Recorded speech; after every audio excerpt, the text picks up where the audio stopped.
into some kind of trouble. Let's go check out what's going on!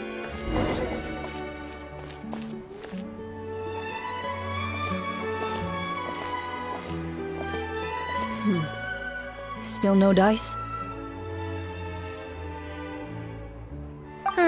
Not at all. And I've asked pretty much everyone in the court of Fontaine already.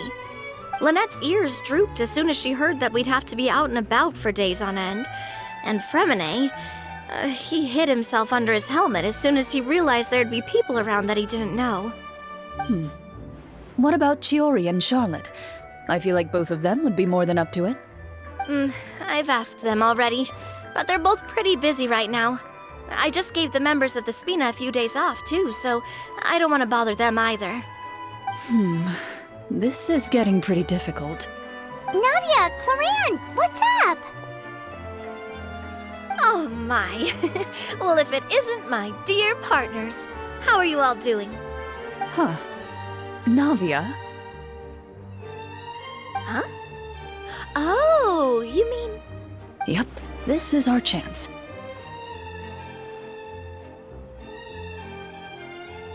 Do you need our help with something? Oh, precisely. My dear partners, we've got a huge problem right now that only you can solve. Whoa, for real? Absolutely. We've already exhausted all our other options. Traveler, Paimon, would you join us and play Marechaussee Hunter Judgment Day? Marechaussee what now? It's a new game script by the Tabletop Troupe, a local roleplay adventure club. Ever heard of the Tabletop Troupe? They put out games that allow you to participate in a story and roleplay characters with your friends. Oh, I've loved their stuff ever since I was a kid. That sounds super interesting! Clorinde and I are both veteran members of the club. Recently, someone came up with a new script and was looking for people to help playtest it for them. And when they asked, of course I couldn't refuse. I mean, come on! A brand new script? Nobody has ever played it before. Generally speaking, scripts at that level of development have a lot of issues, but I think this one is pretty solid. The author obviously put a lot of work into the story, and the world building is also quite credible. Whoa. I know I was the one that handed you the script, but some of us haven't read it yet. No spoilers, please. Anyway, the script calls for a team of 4. Ah, yes. We're missing one final player right now. So, you're saying you'll help us out? I knew I could count on you, partner. Paimon and the Traveler are kind of a package deal. Is that okay? That's not a problem. I'll adjust the pace based on the actual number of players, and ensure that everyone has a good time. Well, Traveler, what do you think? Wanna play? Paimon will follow your lead. Well, that solves our problem. You have our thanks. Woohoo! I'll go grab the script manager from the club right away. The script manager? Didn't you just say that you gave Clorinde the script? The club introduced a completely new kind of gameplay for the script. In this iteration, the Game Master's version of the script is incomplete. The script manager provides the next part of the script only after players have completed the current list of objectives. On top of that, in order to increase player immersion, the club has created some of the story's sets and scenes in real life. We'll only know where we should go once the script manager reveals the starting location. Wow, you're right. Whoever wrote this script really did put in a lot of work. And it's got a real healthy amount of suspense, right? I mean, even the GM doesn't know how the story will end. I look forward to experiencing it with you all. Why don't you go meet up with the others first? They should all be waiting at Chioria Boutique. I'll come over with the script manager as soon as I find them. Sounds good. Remember to always watch where you're going, and don't rush. You say that like I'm 6 years old or something. Let me think. What kind of character should I play this time? I just hope you'll pick up some useful skills this time. Oh, and stop trying to persuade every animal you come across.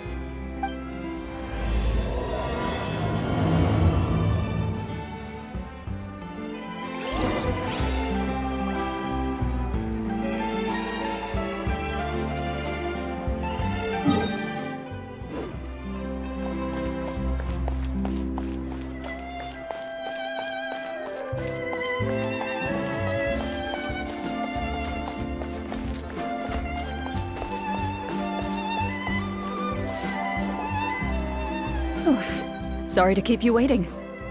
Ah, you're back! Huh? And you've got the Traveler and Paimon with you too! What a pleasant surprise. I assume you'll be joining us for the game then? Linny, Farina! Paimon didn't know you were playing too! Are you also members of the tabletop troupe?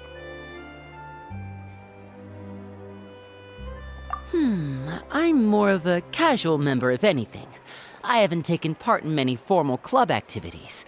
Lynette, Fremine, and I play something similar at the Hotel Bouffe Tété sometimes, but I'm usually the GM.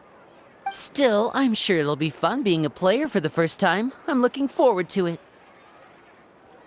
Well, I'm not a member of the club at all. Clorinde simply woke me up first thing this morning, said there was a good script worth experiencing, and asked if I wanted in. If you're interested, I can give you a referral. That should give you a 40% discount on membership fees. I think I'll wait to see how this experience plays out first, especially when it comes to the quality of the script. If it's sufficiently fun, then I'll join. Do you participate in a lot of tabletop troupe activities, Clorinde? You could say that. She's actually one of the few senior game masters of the troupe. Ah, right. I knew about that even when she was still my subordinate. It's nothing. Really, just a small hobby of mine. Wow.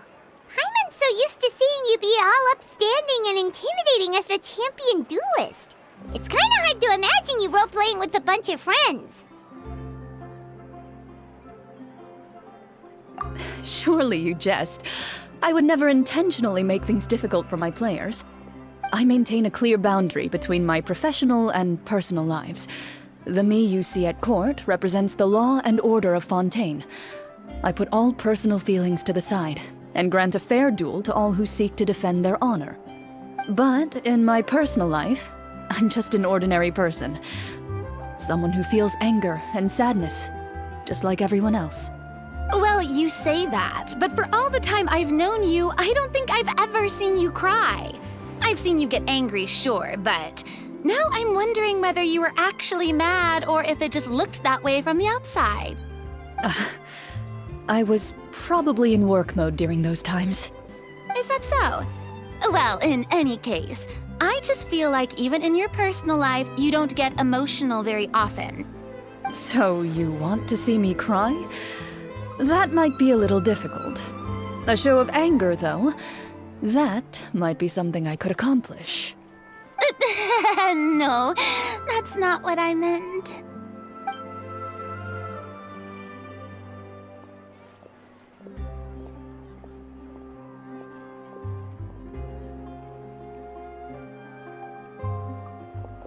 Ah, I'm back! Here, allow me to introduce you to the script manager, Mr. Florian. Pleasure to meet you all. Hello? Wait, are you a champion duelist too, Mr. Florian? Oh, no. This is just the costume provided by the club. I occasionally play a few of the roles in my scripts. That sounds like a lot of work. It's nothing. It's the least we can do to give the players a more immersive experience. Anyway, allow me to give you a brief introduction of the script. This script was adapted from the real history of the Marechaussee Hunters.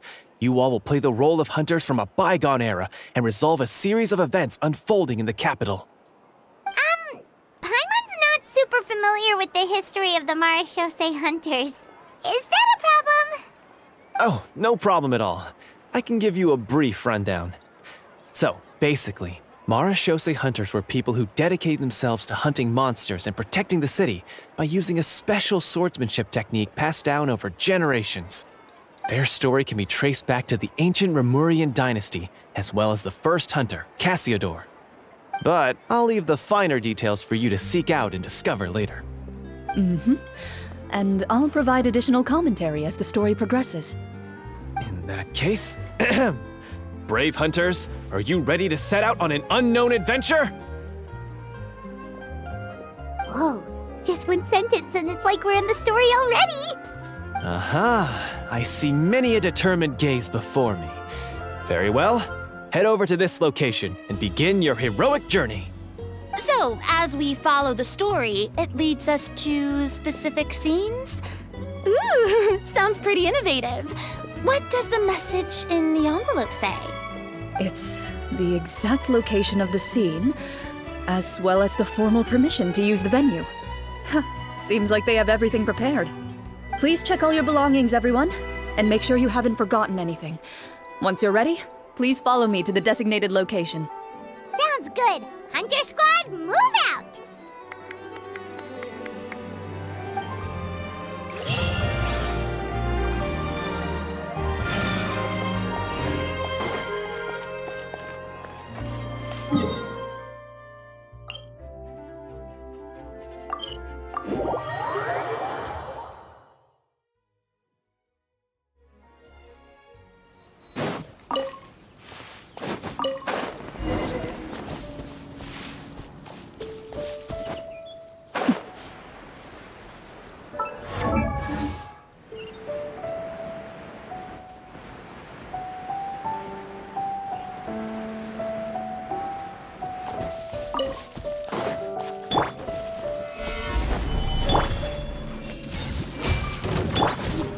Into the shadows.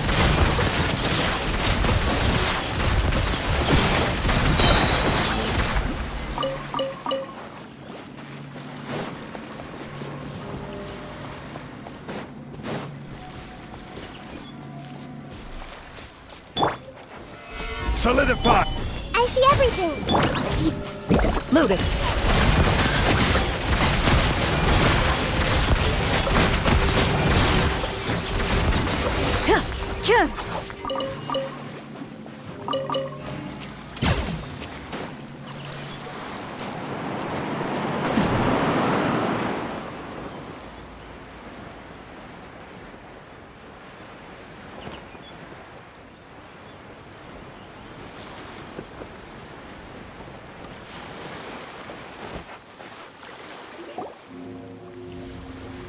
Whoa, they really have thought of everything.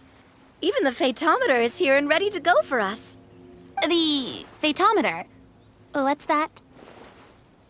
It's a card that's used to determine action success or failure. We'll need to use it when we try to use certain skills. And what about all the dessert and tea? Is that for us as well? That's what the message said. Really? That's so nice. It feels just like a tea party with friends. Those snacks have Paimon's name written all over them. I think you might be more of a snack hunter than a Marashose hunter, Paimon. Snack Hunter Paimon reported for duty. If there are delicious snacks to be found, Paimon will track down every last one. The desserts are great. But I'm still looking forward to the story more than anything. Very fair. Then, let us begin.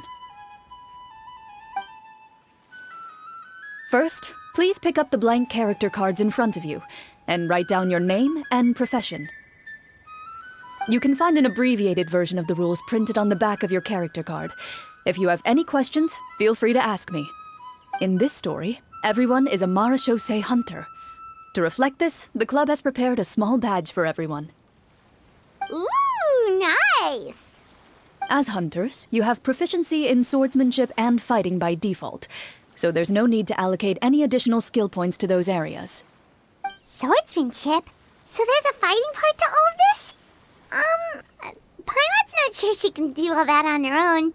Maybe Paimon can just stick with you? Why don't you share a character card then? The Traveler will be the Marashose hunter, and you can be her little floating assistant. Kinda like in real life. So, for the name, do I fill it out with the name of my character? Yep, it can be any name you like. You can use your real name too if you want.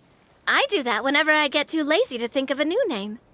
Oh, so it would be like experiencing a different life, but still as yourself. That's not a bad idea.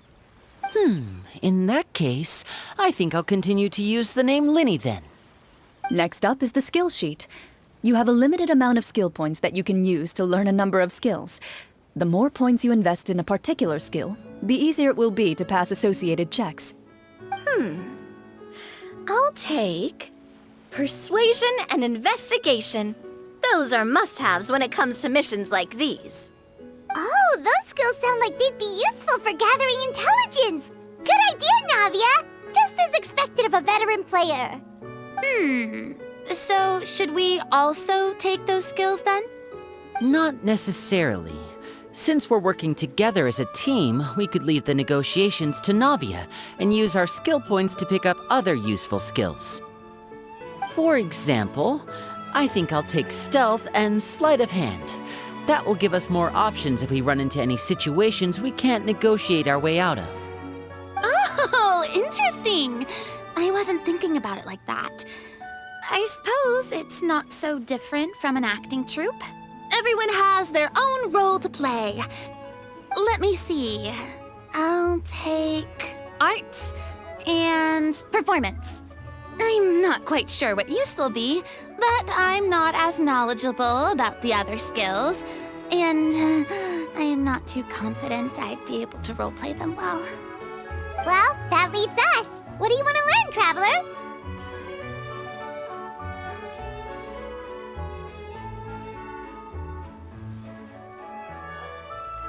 Ha! Gotta say, this suits you really well. Nothing boosts morale like good food. Ooh, so you want to help people when they're injured. That's nice of you. So what do you think? Are you sure you want to learn these 2 skills? Sure, what do you want to learn? Oh, something that'll help you get a read on other people's thoughts. Sounds useful. Ooh, so you want to help people when they're injured. That's nice of you. So what do you think? Are you sure you want to learn these 2 skills? Sure, what do you want to learn? Ha! Gotta say, this suits you really well. Oh, something that'll help you. So what do you think? Are you sure you want to learn these 2 skills? Let's see. Oh, looks like you each have enough points to choose one final skill. You've all picked such classic skills. It's fine to go a little bit out of the box, you know. Why do I get the feeling she's getting ready to cause trouble? For example, this one here. Summon. Doesn't it sound super mysterious and cool? Oh, I saw that one just now as well. The description says, this skill can be used under certain circumstances to summon characters or creatures that fit the script's world-building rules. The script's world-building rules, huh? But how are we supposed to know what a Marashose hunter can summon? Oh, that's not for us to worry about, my friend. Just learn the skills that interest you, and the GM will take care of the rest. All right, you've convinced Paimon. Let's learn Summon then. Paimon can't wait to see what kind of thing shows up. Well, now that everyone's more or less finished creating their characters, we can begin. Since 2 of our players are doing this for the first time, though, let me ask. Would you like to play on easy mode or authentic mode? What's the difference between the 2? Well, in role-playing games, the story sometimes changes based on the decisions of the players and the results of the Fatometer. For example, if you fail a check, that means you cannot use the target skill in that scenario. A critical failure may even result in further negative consequences. If you choose to play in authentic mode, every time you elect to use a skill, you'll need to use the Fatometer to see whether you succeed or fail, and face any consequences that may follow. If you choose easy mode instead, every check will be successful by default, and you won't have to worry about luck playing a factor.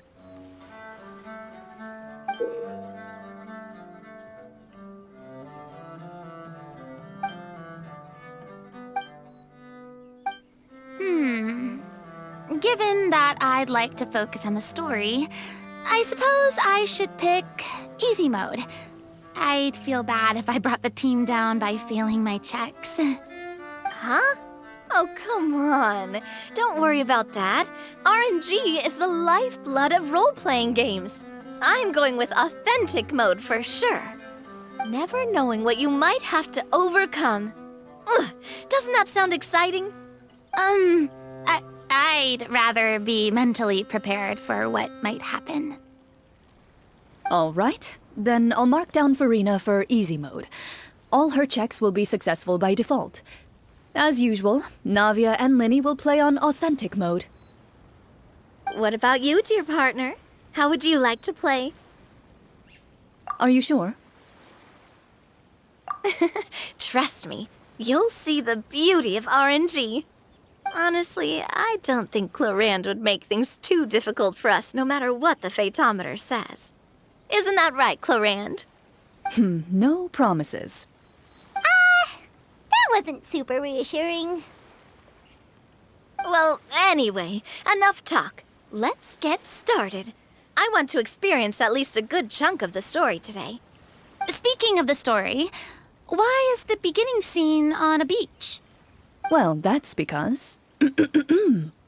a long time ago, back when human civilization was still in its infancy, powerful demons and evil sorcerers ruled over the land.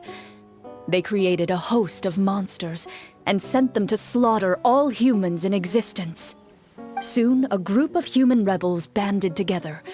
With their swords raised, they swore to brave the darkness, and in doing so, subdue each and every monster that sought their destruction. They became known as the Marachose Hunters.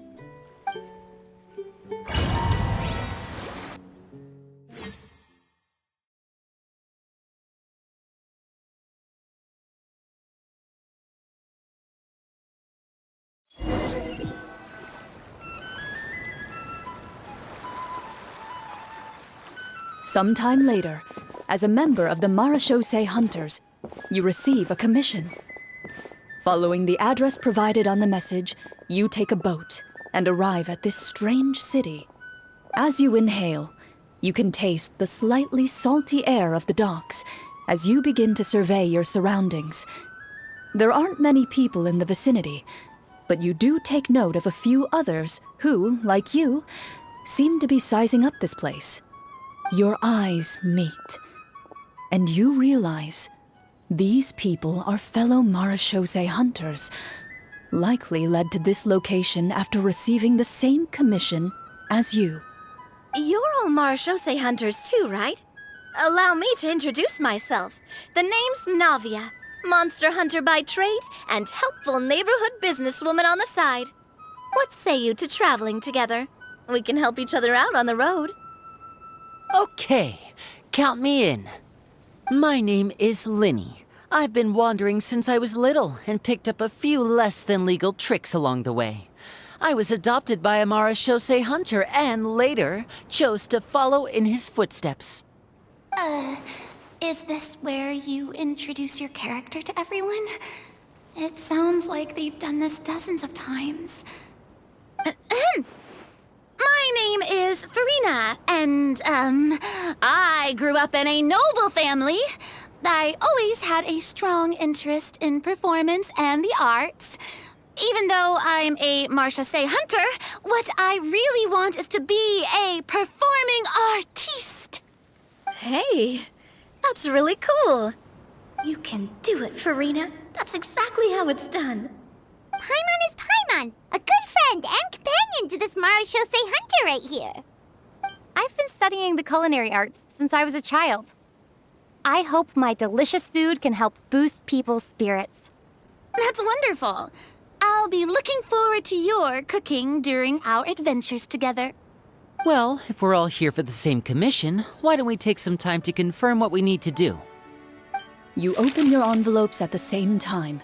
The message reads, "To the honorable and trustworthy Marachose hunters, our kingdom is currently facing a grave crisis. The lands outside the capital have been overtaken by monsters, and our people are being led astray by forces of wickedness. We beseech you, please help us resolve this crisis and return peace and stability to our home." Huh. The layout of this city looks super familiar.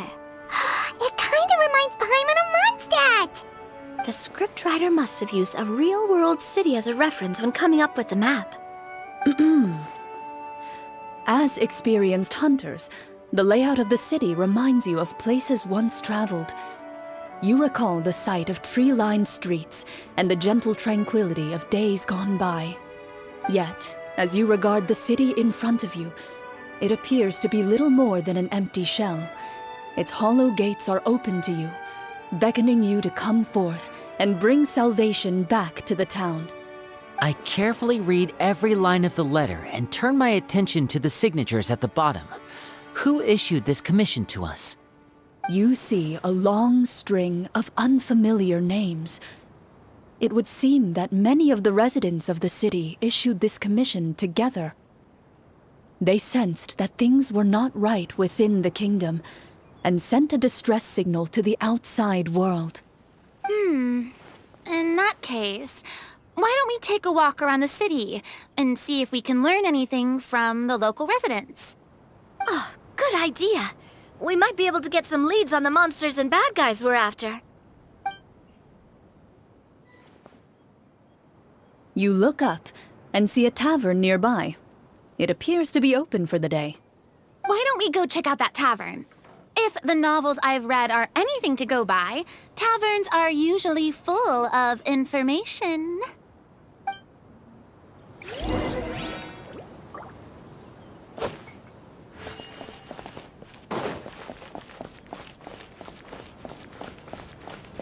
As you approach the tavern, you find a plainly dressed woman standing nearby. She appears to be rather troubled about something.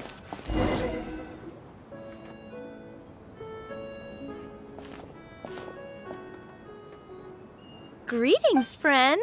Lovely weather we're having today, don't you think? Oh, hello.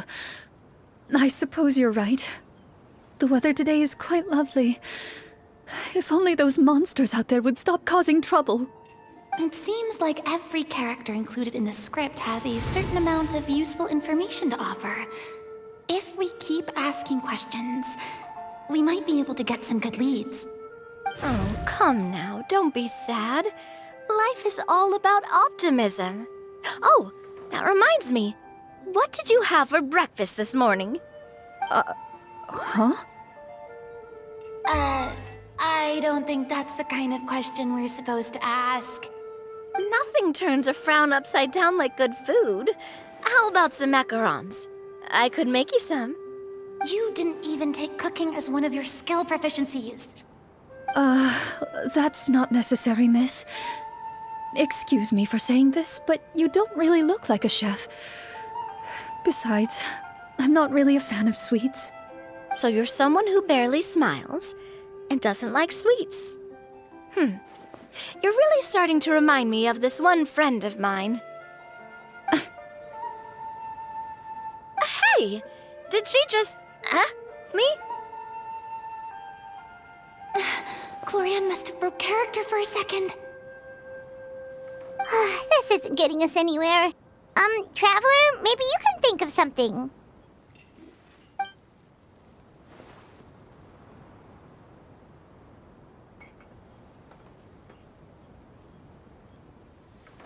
The results of insight checks aren't disclosed to the players, so I'll be the one consulting the fatometer.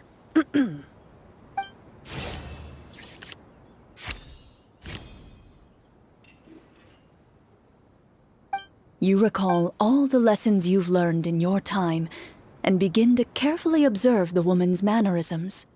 You notice that when she's quiet, she has an empty look in her eyes, as if her thoughts have drifted to a place far, far away. And when she speaks, she often subconsciously reaches out to touch the ring on her left hand. So you noticed. That's a little embarrassing. A horde of monsters suddenly appeared near the capital recently, so all the guards were dispatched to fight them.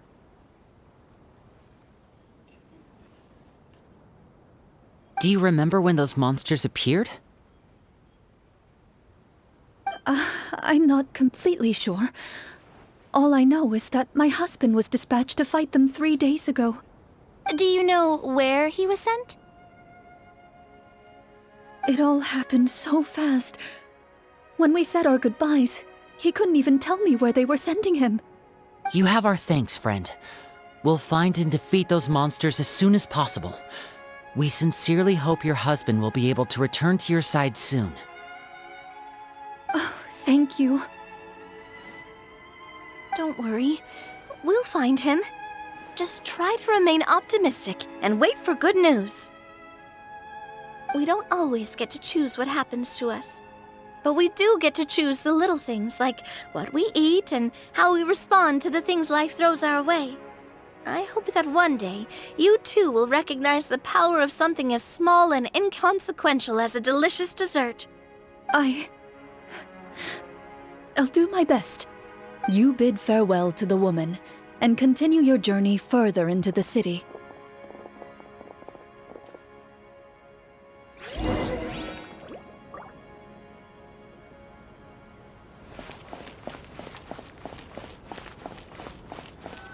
As you venture further into the city, the streets appear largely empty. An elderly woman walks past. You see her shake her head as she puts away her wrinkled wallet. A nearby merchant folds his arms and gives you a disdainful look. You get the impression that he's someone who has long gotten used to the sight before him.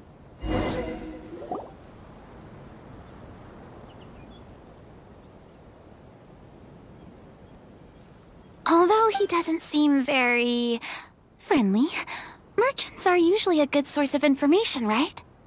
Pardon me, sir. I'd like to ask a question if I may. That depends. How much are you willing to pay? How about this much? What do you take me for? Some lowly beggar? You can't even buy half an onion with that amount. Surely an onion can't be that expensive, right? What do you know? War's nearly upon us. Everything costs several times what it did before. If you're not gonna buy anything, then scram. Whoa, what a nasty guy. Maybe we shouldn't even bother talking to him. But he still might have information we need. Traveler, can you think of something? Sir, we came to this city to solve the very problem you seem to be referring to. The war you mentioned, would it happen to be against the monsters outside the city? If you happen to be well informed and know a thing or two about what's going on, we'd appreciate it if you could share that information with us. After all, the sooner this problem gets resolved, the easier it will be for you to do your business.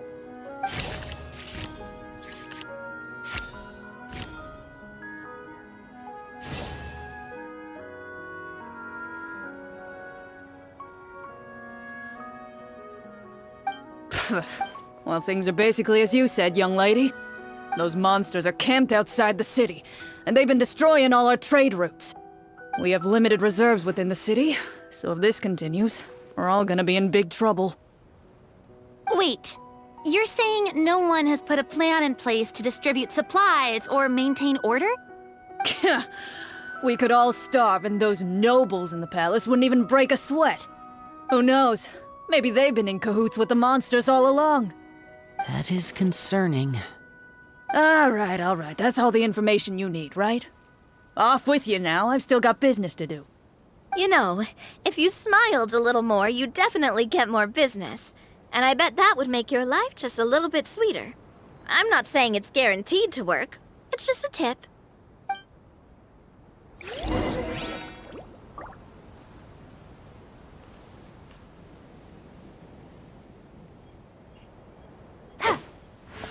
Should we try to go somewhere with more people? Oh, how about the city square? Follow me.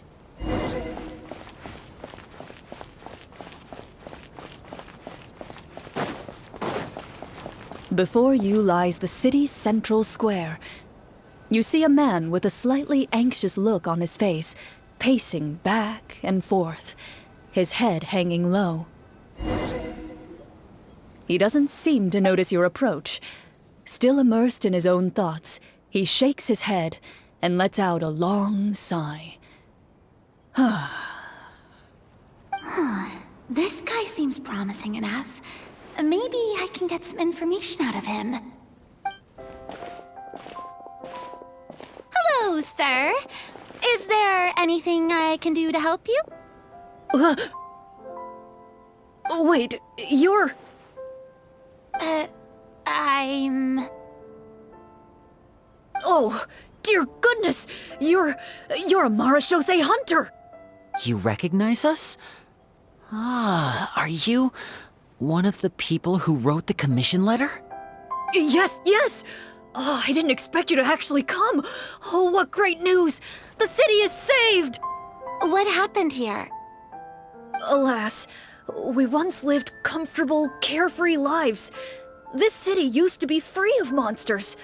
The first Marashose hunter, Casiodor, the Golden Hunter, he was the one who drove them back.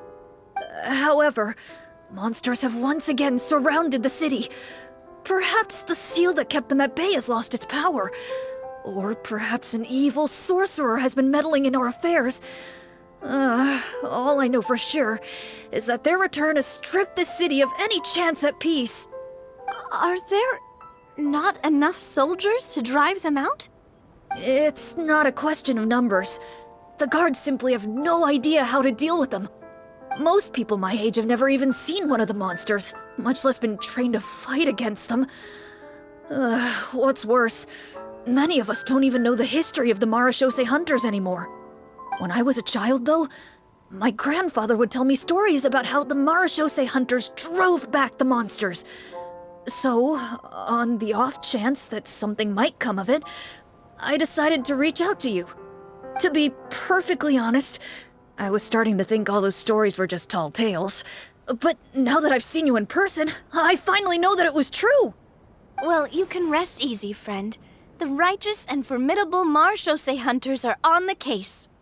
The man is touched by your determination and resolve. His eyes begin to well with tears of relief. Still, if we are going to hunt the monsters, we need to know where to find them. Can you give us any leads?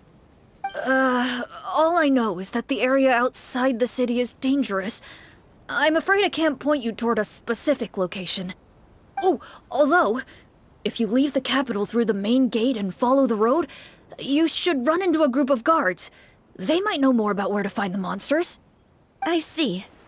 We'll go look for them then. All right, be careful. Oh, and one last thing. The monsters outside the city are just part of the problem. There are evil sorcerers inside the city as well, so be on your guard. They're actively working with the monsters, and have corrupted the court ministers with malicious magic. They're the reason why, even inside the city, everything has been a giant mess. Even one of our kindest ministers has turned into a boorish and unreasonable figure, interested in nothing but enacting laws that exploit the people. Who knows how much longer we'll be able to go on like this. Talk about being stuck between a rock and a hard place. I feel bad for him. Maybe we should try to cheer him up?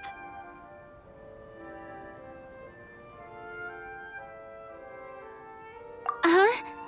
Like, now? Is this really the right time? I appreciate your kindness, but for now, it's more important to focus on the crisis at hand. Brave hunters, I leave the future of this kingdom to you.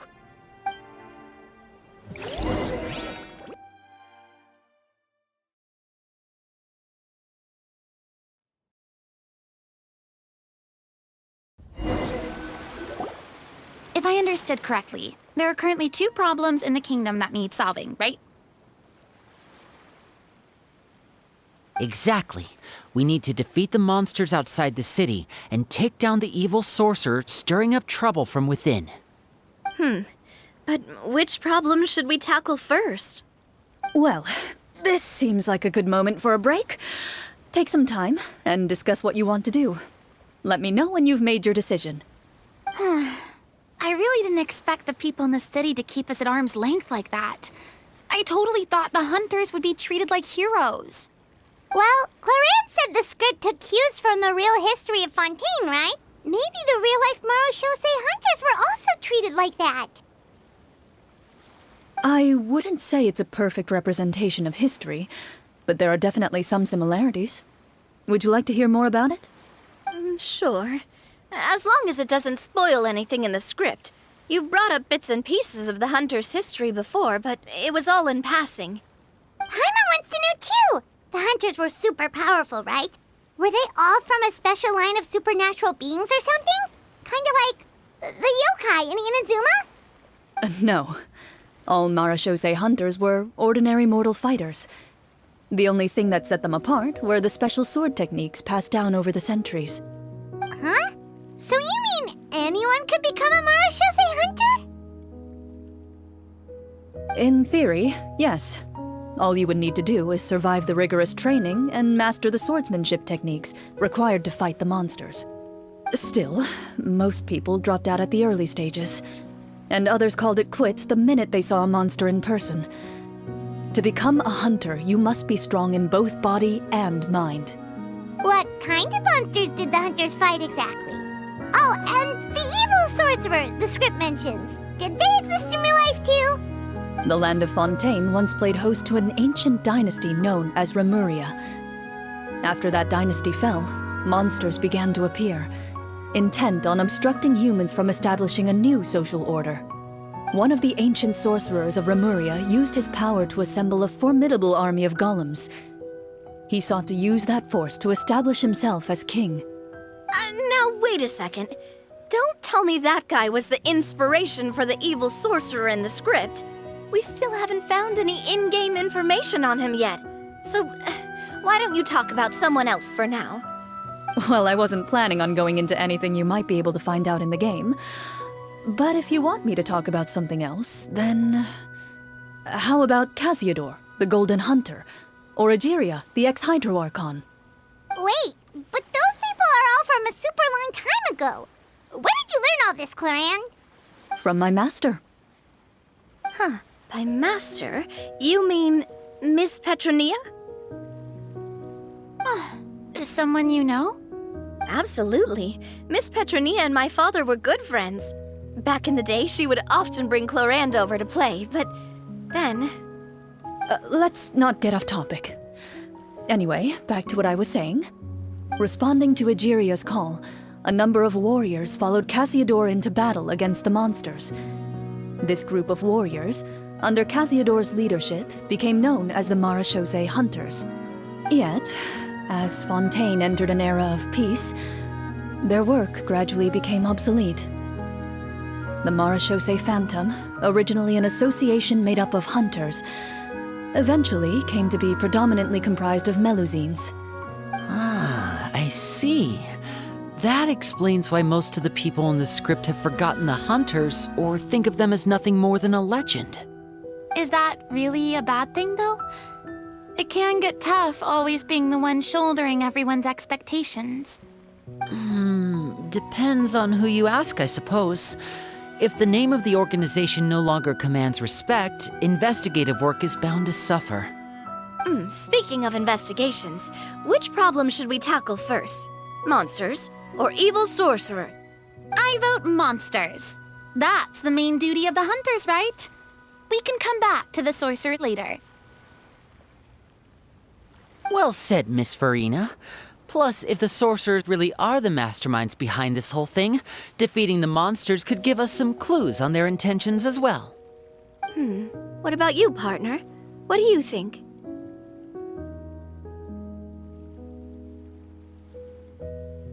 It's decided then. All right. After some discussion, you decide to turn around and head out of the city.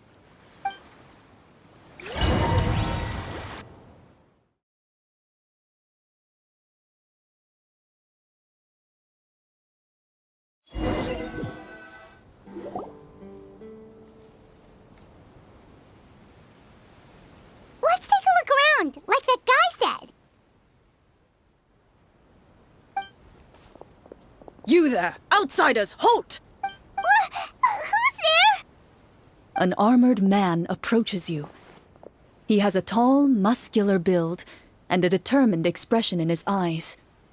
Just one look, and you can tell he's fought in his fair share of battles.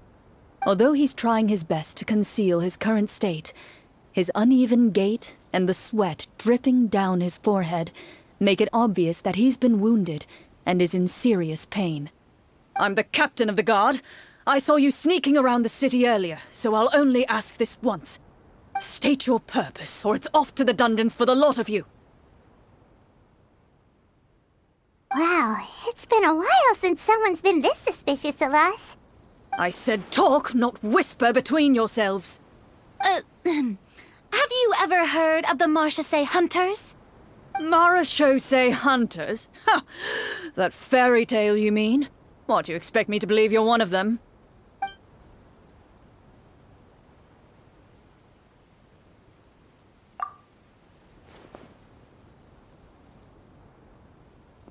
Sir, we were indeed in the city earlier, but our purpose was only to gather information on the monsters.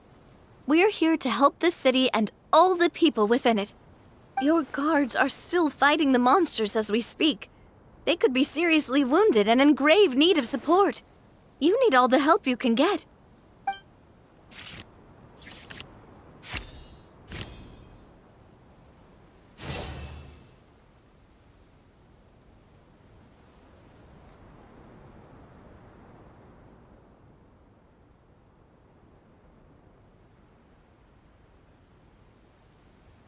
The man regards you with doubt and concern.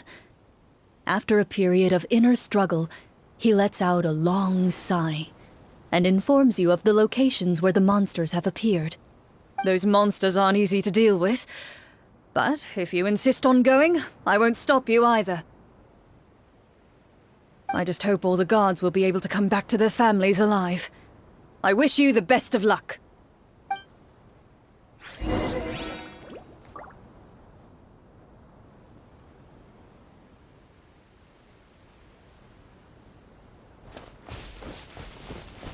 Based on what the captain said, the monster should be right up ahead. Let's go. Hopefully we're not too late.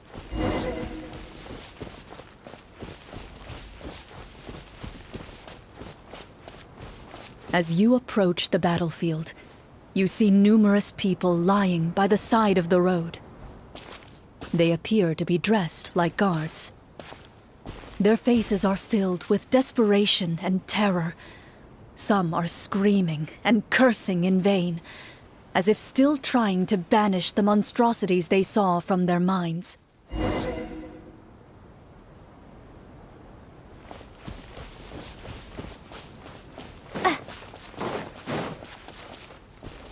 A few of the wounded look up at you in shock and disbelief.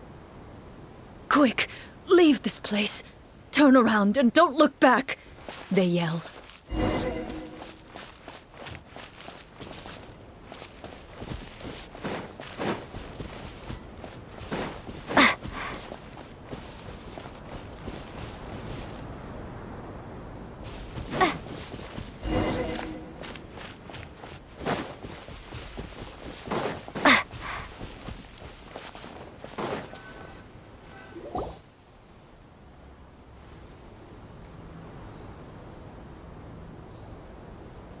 This is the place he mentioned, right?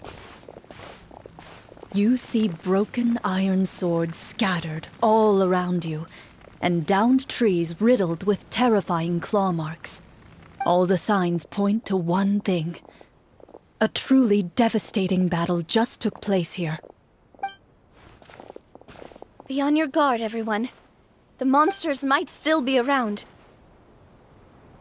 Before you can finish your sentence, you hear rustling sounds from the surrounding bushes. The monsters have emerged. They close in on you without fear. You get the impression that, in their bloodthirsty eyes, you're just another meal for them to devour. A little help here! This thing wants to eat Paimon! Your battle round begins now.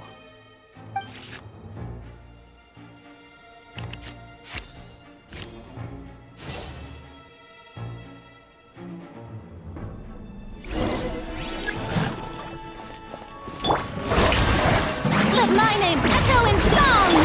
Wipe out!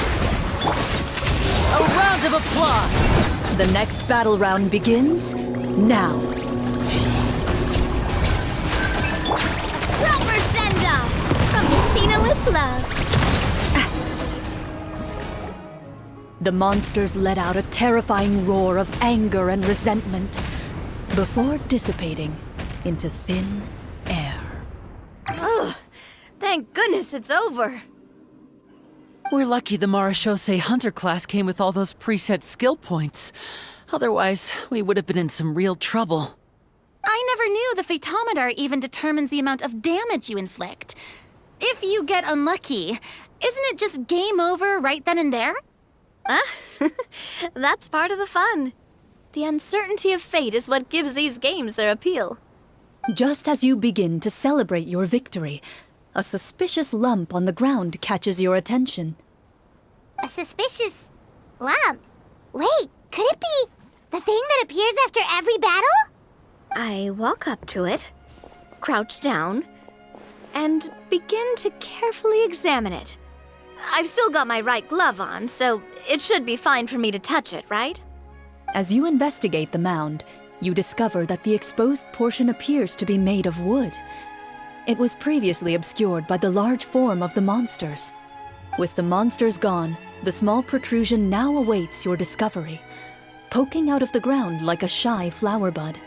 Whoa, it's a treasure chest!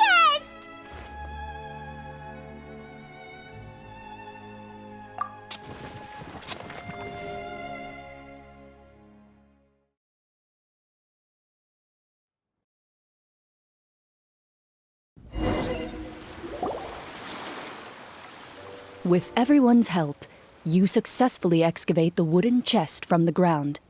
Even without opening it, you can tell from the mora and jewels scattered around the chest that it must contain quite the fortune.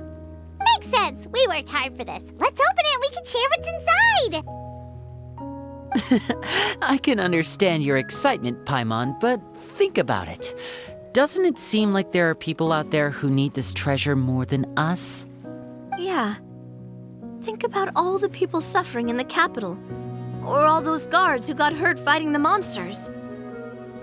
Wouldn't it be better if we gave the treasure to them? Wait, is that how it works? Paimon thought since we were the ones to dig it up, we could just take it for ourselves. Well, let's put it this way. Any decision you make during a role-playing game can impact the future course of the story. But would the people really believe us? It's hard enough for us to prove we're Marashose hunters. What if they think we procured the treasure illegally? They might get even more suspicious of us. That's definitely something we should consider. Maybe we can come up with an explanation in advance. Well, if donating it could cause that much trouble, why don't we use it to buy some gear and fill up on good food? Then we'll be ready to fight even more bad guys.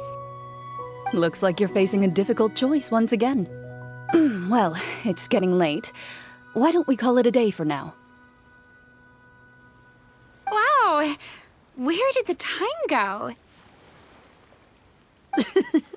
I'm not sure if it's because I'm having so much fun with you all or because the story is particularly enticing, but I feel like I could almost keep going.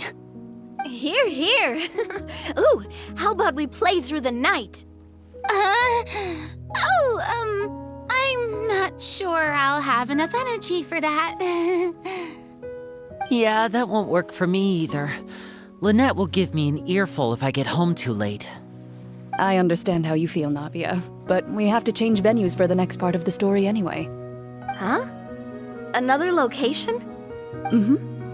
There's a special note for the GM at the end of this section that says to proceed to an indoor set for the next part of the script. Whoa, they really pulled out all the stops for this new script.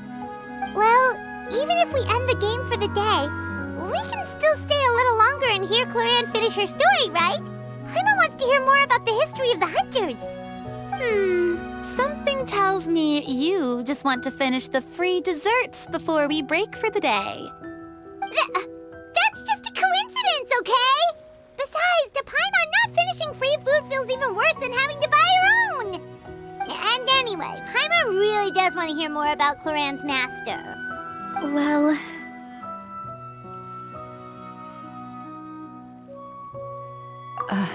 It's nothing. I appreciate the concern, but it's all in the past. It won't do any harm to share these things now.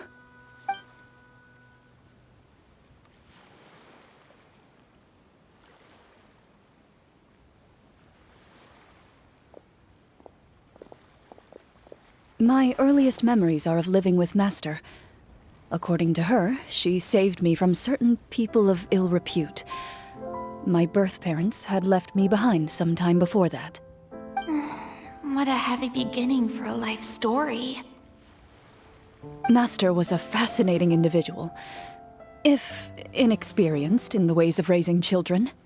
My first ever toy was a short sword. Although I suppose it wasn't so much a toy as something Master removed from her waist and handed to a noisy child in need of distraction. Oh, wait, so she handed an actual sword to a child? Isn't that dangerous? Did you hurt yourself? Of course I did. I cut my palm and bled quite a lot. But Master was not concerned. She just stood there and casually lectured me about it. See, that's what you get for not holding the sword properly, she told me. She then crouched down next to me and said, "Give me your hand. I'll teach you to bandage this wound. After that, it's time to learn how to truly hold a blade." Excuse me for asking this, Clorinde, but how old were you exactly when all this happened? Probably around, 3, give or take. 3? Isn't that when most kids are still struggling to hold a fork? As I said, Master was rather inexperienced in the ways of raising children. She believed trial and error was the best way to teach a child what they're capable of. I'm not so sure this is a question of experience. I didn't see anything wrong with her ways at the time. And anyway, children don't get to choose how they're raised. Oh, she did bring me back a pet from Liyue once. It was a Geovishap hatchling. A Geovishap hatchling? For a pet? That seems even more dangerous. What she said was this: make sure to get along, you two. If you really can't agree on something, just settle it with a fight. Whoever loses is the real pet. And how old were you when this happened? 5. Well, did you win? No, I lost. So you're saying you actually became the Geovishap's pet? Yes, but only for a week. By the end of that week, I defeated it in combat, and we've shared a cordial relationship ever since. That really doesn't sound like the kind of childhood someone should have. Later on, I gradually understood that Master most likely didn't know any other way to raise a child. She was a marechaussee hunter, but I never heard her bring up her own parents. Thanks to her, I learned how to navigate the forest by the age of 6, and could hunt monsters in the wild by myself the year after that. Even though the training she subjected me to was strict, she always made sure to take me traveling when she had the time. We met many of her friends during those days. That was also how I met Mr. Callis and his family. I still remember the first time we met. You were too scared to join our picnic and hid behind Ms. Petronia the whole time. I still hadn't really met many children my age at that time, so I didn't know how to interact with others. After that, though, you started coming over a lot. You loved challenging people to shooting competitions, remember? I don't think many members of the Spina ever beat you in one of those. I had a lot of fun during those days. I enjoyed them too. Oh, do you remember that one time we went exploring around the Spina together? We overheard Papa call your master Fontaine's Protector of Justice. We tried to pretend like we never heard anything, but you nearly let it slip that one time.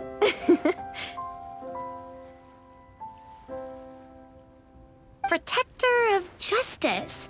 Oh, wait, you mean that vigilante hero from 20 years ago? The one who is always active at night? Yep, that would be her. She often would put on a black cloak and go out at night. I never knew where she went or what she was doing. Until, like Navia said, we overheard the truth from Mr. Callis that night. 20 years ago, huh? I still remember the guards leaving all kinds of witness reports about her on Nervalette's desk. My apologies. Oh, there's no need to apologize. You had nothing to do with it. And anyway, everything she did was for a good cause. Although, calling herself the protector of order was a bit much, especially when she deliberately operated outside the law. Huh? When did the Protector of Justice become the Protector of Order? Oh, she had a bunch of code names. I heard she would just come up with a name on the spot whenever she was asked. Later on, she probably got sick of answering those questions and decided to stick to just two: the Protector of Justice and the Protector of Order. That sounds like her, all right. I bet she forgot which of the two she'd use by the time she got back each night. Well, she certainly sounds like a fascinating individual. With her strong sense of justice, it's no surprise her student followed in her footsteps. It's true. I always wanted to become like her. Someone powerful, independent, and with a strong sense of conviction. But...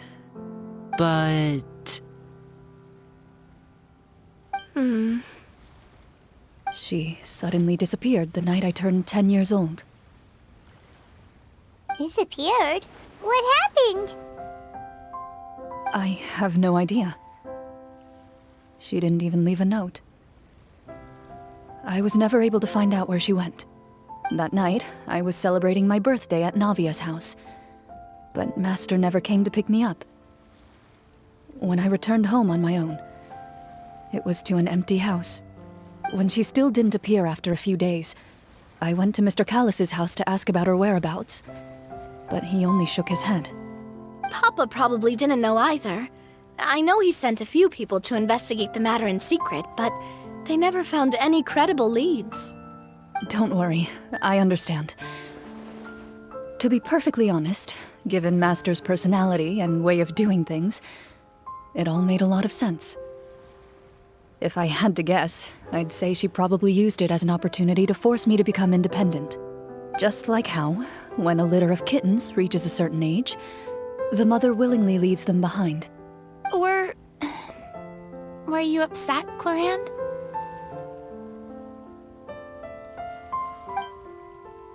I was at first, but not anymore. I don't believe Master would suddenly disappear for no reason. There must have been something she just had to do. Well, despite everything, you still managed to follow in her footsteps and become the greatest champion duelist in all of Fontaine. You're practically a living symbol of law and justice. I suspect my position would be far too by the books for her. Master always did whatever she pleased. But you're right. I suppose I do take after her in some ways. Who knew Clorinde had such an interesting past? I never had the chance to ask her about it before. I wonder if Clorinde's master were the champion duelist back then, would that duel against Mr. Callis have gone differently? Oh no. Judging by the atmosphere, Clorinde and Navia are probably thinking something similar. The mood just got super awkward all of a sudden. Well, anyway. Would you look at the time? It's getting dark, so we should probably call it a day for real this time. If we keep talking like this, we really will be here all night. I had a great time today, Miss Clorinde. Thank you for being our GM. Anytime. The script was good, but I've got to say, your childhood stories were even better. Hey, you should tell us more about that fight against the Geo-Bishop sometime. Maybe your master was onto something. You could be right. What does she mean, onto something? I certainly don't know any 5-year-olds who want to fight a bishop in their spare time. Guess I'll head back as well. I need to save my energy if I want to continue enjoying the story tomorrow. You're that excited to hear about my fight with the bishop? I was talking about the script.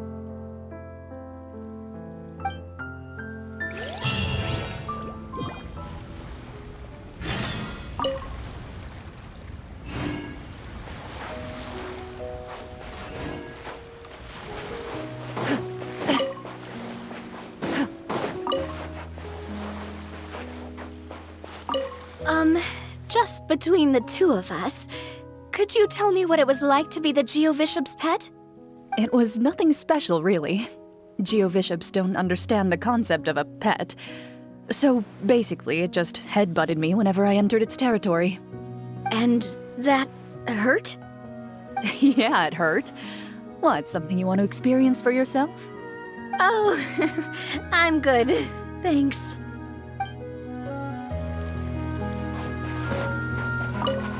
Shoo.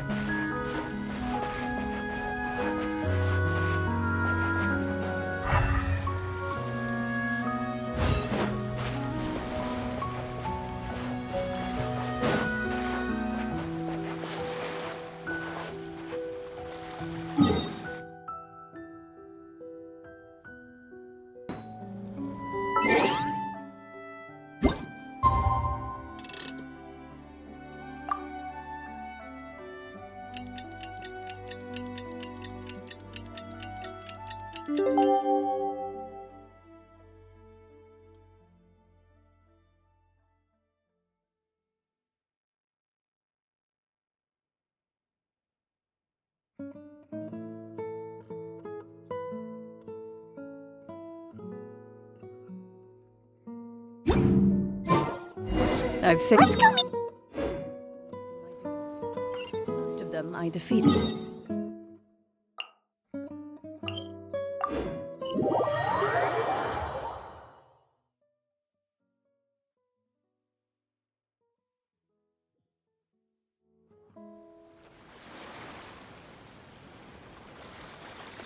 Shoo.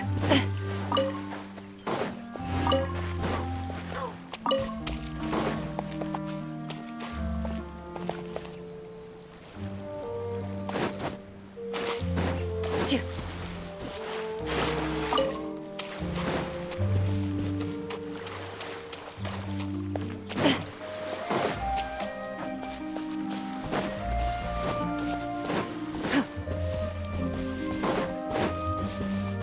Shoo.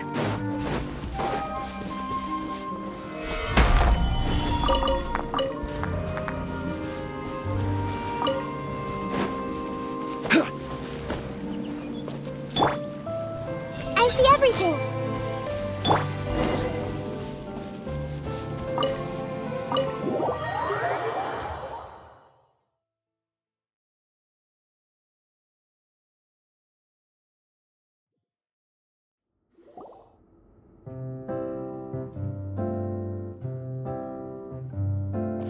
Looks like everyone's here.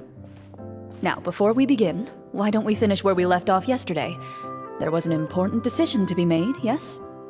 I'll pour everyone a cup of tea. Is that really the most important part, though, Clorinde? Paimon's more concerned about our current surroundings. Heavy walls, cold railings, dim lights. This is obviously supposed to be a prison. I admire the work put into the set. Still, it's obvious the scriptwriter has never paid a visit to the fortress of Rapperia. So the set is going to be a part of the script? Unfortunately, that is something I can neither confirm nor deny. Anyone think Clorinde's smile is starting to look kinda scary? Well, whatever happens, we'll just have to push on. But first, we should really figure out what to do with this treasure. If we're worried about arousing suspicion because of our identity, why don't we give ourselves a different name, just like Clorinde's master did? Yeah, it might be better to keep a low profile. As long as we're helping people, it doesn't matter who we are or what we're called. Staring at me won't get you anywhere. Or did you want some more tea? Oh, Paimon's good. Thanks. Why aren't you saying anything, Navia? Wait, what's that next to you? Oh, this is the short sword Clorinde mentioned last night. I found it. Huh. I'm surprised you managed to track it down after all this time. Well, I made sure to take good care of it, considering the circumstances in which you gave it to me. Of course I had to keep it safe. Anyway, where were we? Oh, right. I was just thinking about all the potential ways for us to break out of prison. We could dig a tunnel, or try to bribe the guards. Wait, we haven't been thrown into prison yet, have we? Well, it's only a matter of time. It pays to be prepared. Just like how you should always have an umbrella on hand, even when it's sunny. All right, Paimon's made up her mind. Let's just give the treasure away. Paimon may have wanted to keep it, but if it's going to land us in prison somehow, Paimon will be too upset to enjoy her snacks.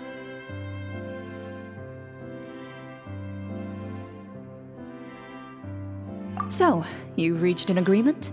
All right then, we can continue with the story. Oh, and we'll collect all the scattered pieces of treasure on the ground as well. All right. You collect the treasure and make your way back to the capital with your bag of loot in hand.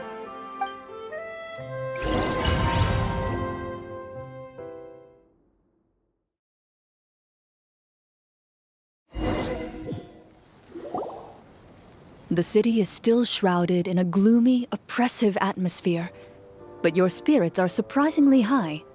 In places where sunlight struggles to reach, you generously share your wealth with the children, the elderly, and the poor in urgent need of help. Thank you, kind soul. The elderly woman's look of gratitude follows you as you walk away, her eyes never leaving your back until you move entirely out of sight. However, there's still quite a bit of Mora remaining. It appears you haven't made much progress. She's probably trying to tell us to speed this up. We need to hurry up so we can address the sorcerer problem. Should we go find that man again at the square? He seemed like a pretty responsible guy. I'm sure he knows the people here far better than us. Oh, good idea! Just as you start to make way to the square, intent on finding the man again, there's a voice.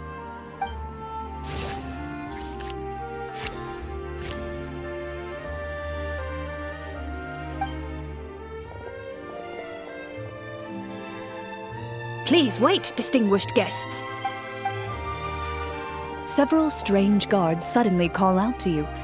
They run forward to meet you and proceed to politely pay their respects. Greetings, gentlemen. Are we being invited for afternoon tea? Surely you jest, my lady. That would not be our place. It is His Excellency the King who requests to meet with you. Please come with us.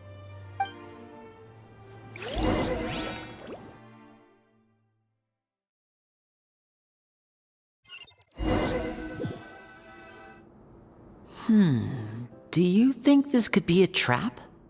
Well, we have to investigate the court at some point, right? Meeting the king himself would be a fantastic opportunity to do that. I say we go for it. If something happens, we'll just turn the whole place upside down. That sounds a little intense. After a quick discussion, you nod to the guards and agree to follow. They lead you all the way to the audience hall of the palace. Gilded tables line both sides of the hall.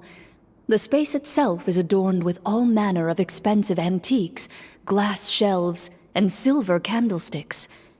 The items appear quite ordinary in size and dimension, yet their presence somehow makes the emptiness of the hall feel even more surreal and ominous. Wow, it's so luxurious! The elderly king, clad in a magnificent robe, sits upon the deep crimson throne before you. He wears above his head a majestic crown, with a gemstone the size of a bird's egg set right at the very front. As you observe it, you see a complex pattern of light reflect off its surface. They're here, Your Majesty. A man dressed in dark clothes, likely a minister, shields his mouth with his hands and bends down to whisper a few words to the king. After a moment, he lowers his hands and stands back up. His gaze shifts to fixate on your group, but he does not move from his place at the king's side. The king does not appear entirely aware of his surroundings. The man by his side, though. We should keep a close eye on him. The king remains still and says nothing. The minister is the one who speaks. Esteemed guests, allow me to thank you for coming to our faraway kingdom. Unfortunately, His Majesty the King finds himself quite exhausted from work. So please allow me, his Prime Minister, to welcome you in his stead. I've heard tell that your group, the Marechaussee Hunters, used your exceptional ability with the sword to repel the monsters near the capital. Such a great deed deserves to be rewarded. However, seeing that I was not fortunate enough to observe such a feat with my own eyes, you'll forgive me for seeking to verify the truth by speaking to you myself. Well, we've got nothing to hide. You brought us here to talk, right? So we'll just explain what happened.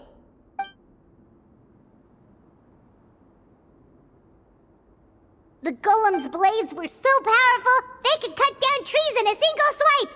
It took a lot of effort to defeat them, even for trained swordsmen like us. Well, that was enough details, right? Believe us now? Your account does indeed match those of the survivors. Since you were the ones who defeated the monsters, that must mean you are also in possession of the treasure they stole?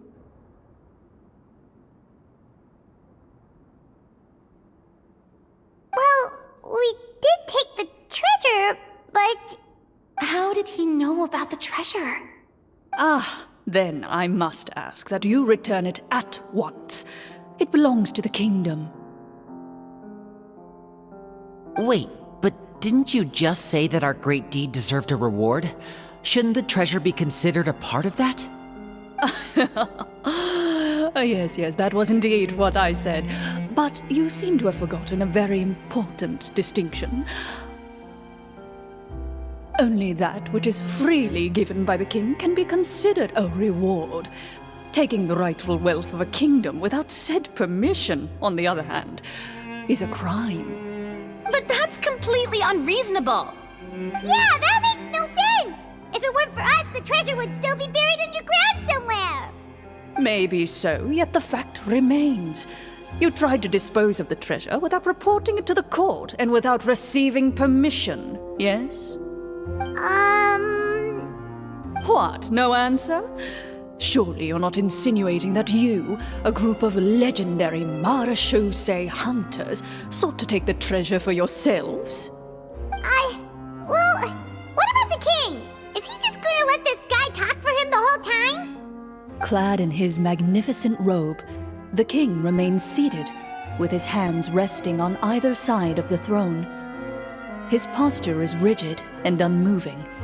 He stares forward with an empty look in his eyes, completely unmoved by the events before him. From the look of things, could the Prime Minister be the evil sorcerer? Or could both the King and the Prime Minister have fallen under the evil sorcerer's control? I would like to observe the number of guards stationed in the hall. The guards in the palace appear fully armed, their expressions solemn. Sensing the tense atmosphere in the room, they stand at the ready, each with a hand placed upon the hilt of their sword, as if prepared to draw their weapons and surround you at a moment's notice. Well, there goes my plan to turn the whole place upside down, I guess. It appears we've been visited by nothing more than a group of ill-intentioned imposters. What a pity. Guards, take them away and throw them in the dungeons. Before I decide your fate, however, I must first determine whether you have any accomplices outside the court. Can't we try to slip away? Or maybe start some kind of riot? But if we try to fight the guards right now... Don't worry. At least we figured out who's behind all this. Let's just play it by ear. If you're scared, Paimon, just hold my hand.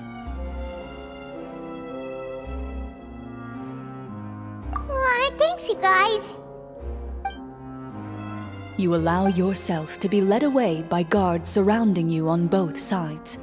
It's only when you begin to feel drops of water falling from the dungeon ceiling and smell the stench of death and decay all around you that you finally realize you've stepped into a completely different world.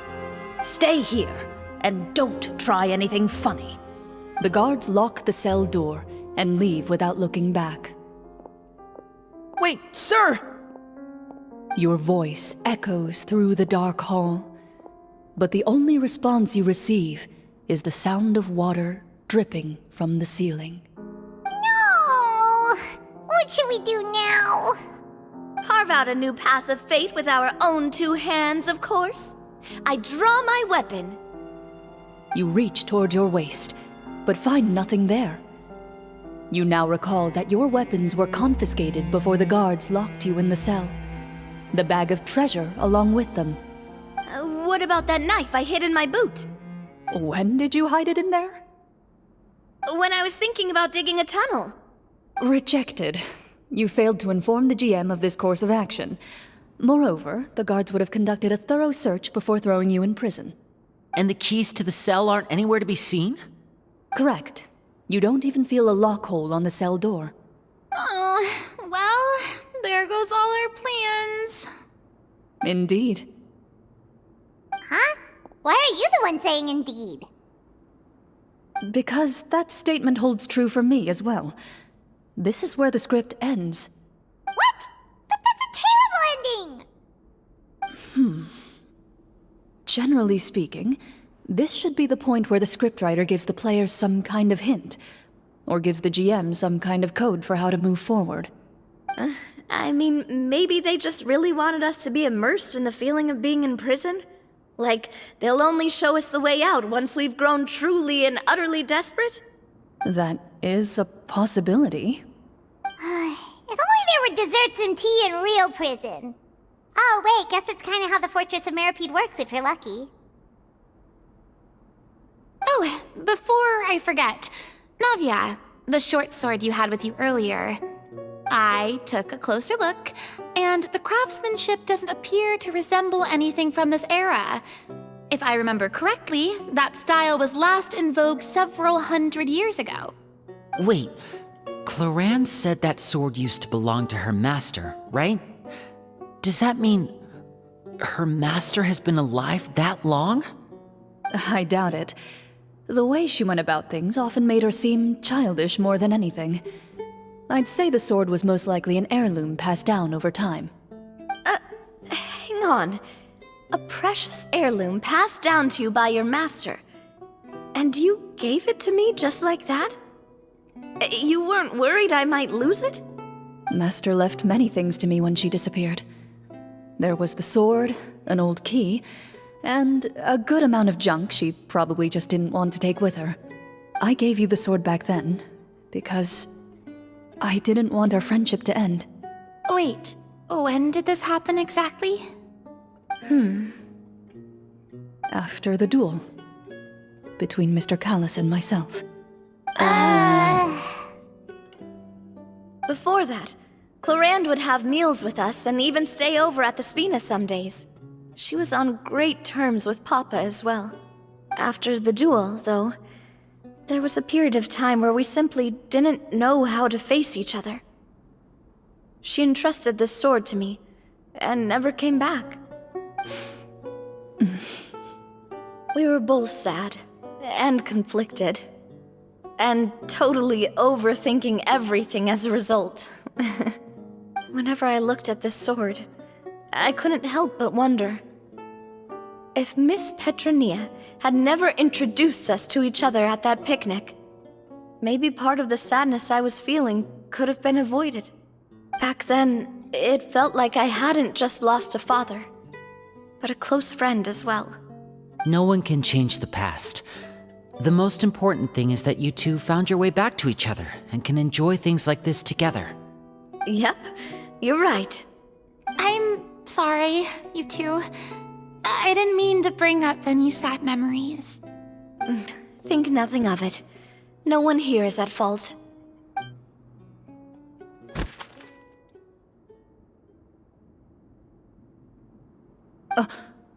Huh?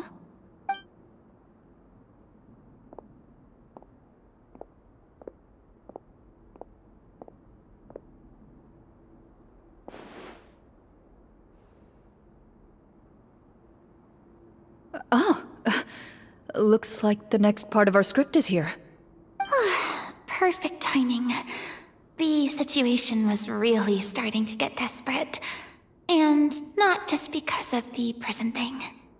From Clorinde's face, I really can't tell if it's good news or bad news.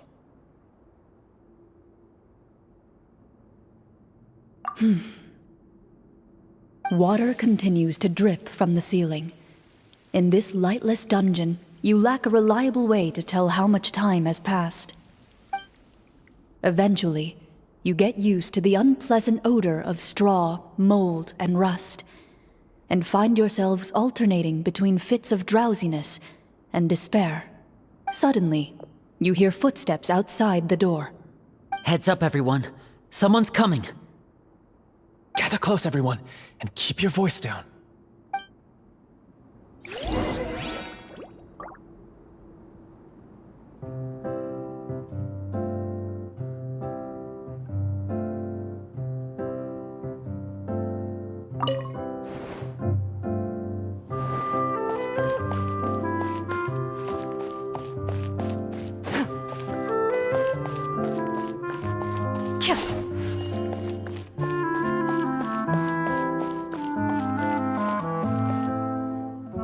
Who are you?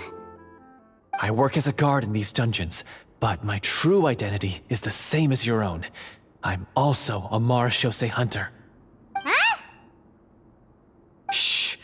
I've already sent away the other guards, but if we make too much noise... I understand, but how can we be sure we can trust you? The king has issued a formal decree. In light of the irrefutable proof of your crime, you're to be executed before tomorrow's sunrise. If you want to escape, it has to be now. Executed? We barely did anything! Monsters appearing at the same location as the treasure.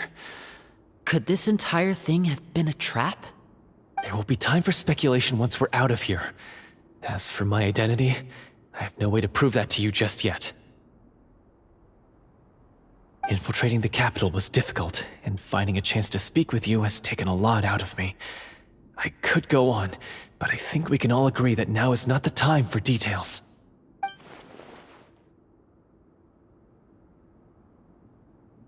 Have you seen our weapons anywhere, sir? Don't worry, I brought them with me.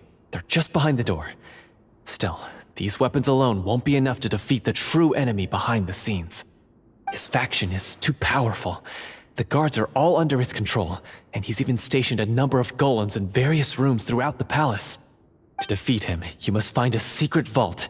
It is said that within that vault, the marechaussee hunters of the past left behind a treasure with the power to defeat the sorcerer. You're not coming with us? No, I'll remain in the dungeons to deal with the guards. I'll try my best to distract them so they don't go after you. As long as my identity is not revealed, I'll be able to aid you when the final battle comes. In that case, please stay safe. Thank you for your concern. I will do my utmost. As for the location of the vault, here, this map should lead you there.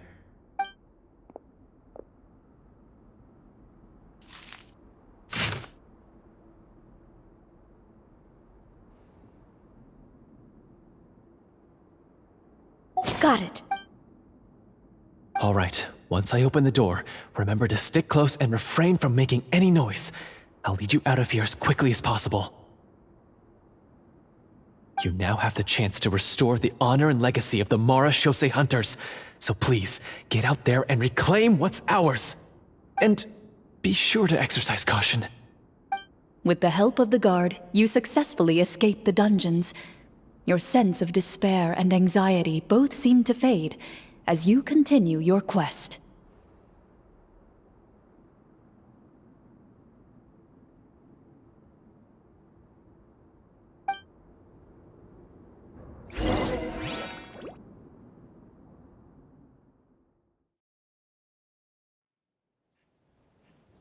Wait, we didn't get to use our skills at all while we were in prison.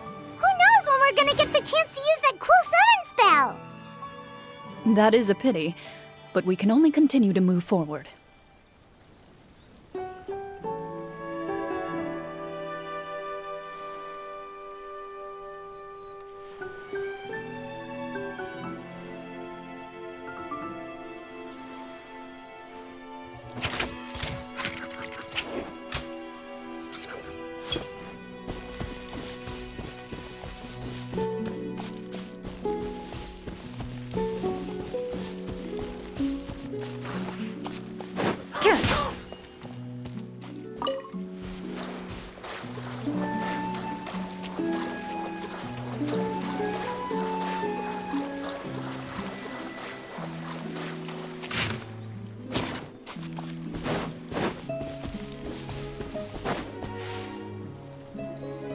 This should be the place marked on the map. This bit of rock certainly looks suspicious. Well, I'd say an investigation's in order then. Plus, if all else fails, we can just blow it up. Wow, you really meant that! Before you lies a serene stretch of open water, its surface shimmering a brilliant shade of sapphire blue. Well, guess this means it's time for a swim!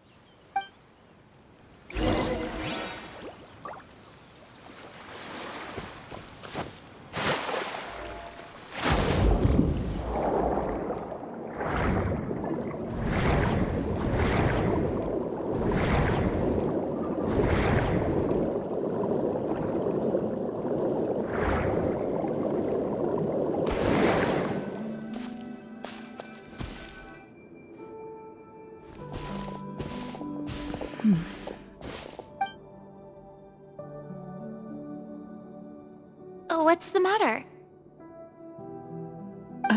It's nothing. As you step into the cave, you find yourself in an eerily quiet space. Before you lies a narrow passageway that appears to trail off endlessly into the distance.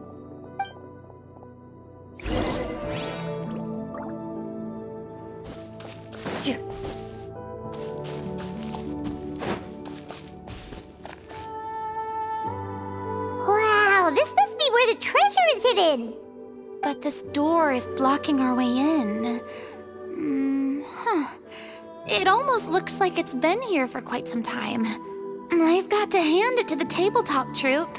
They really went all out with the props. Huh. What have we got down here? A kind of mechanism connected to the door? It looks like we might have to arrange it into a certain pattern. A pattern on a stone door. That's something Master mentioned before. Is something wrong, Clorinde? After a long, difficult journey, you finally arrive at the location indicated by your map. It appears to be an ancient site of some sort, where treasure likely awaits. Your surroundings are exceedingly quiet and serene, as if the secret that slumbers here has never once been disturbed. If you listen closely, you can almost convince yourself you can hear the sound of its calm, gentle breathing. That description makes Paimon feel kinda bad for disturbing this place. We're doing this for the sake of the people, to free them from the evil sorcerer. I say it's time for this treasure to once again see the light of day. Linny's right. We need to keep going. The future of the kingdom depends on it. The next part of the story requires us to solve the puzzle, right? Let's start exploring the area. Yes, that should be fine. Something feels off about all this. Guess I'll just have to improvise.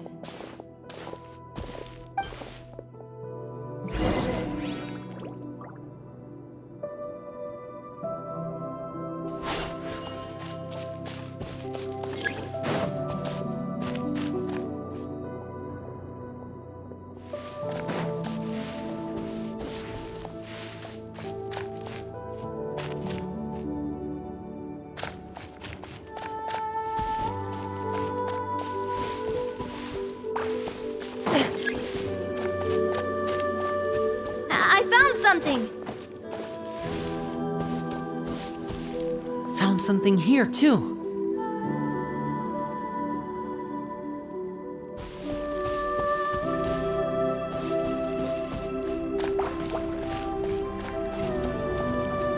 Same here!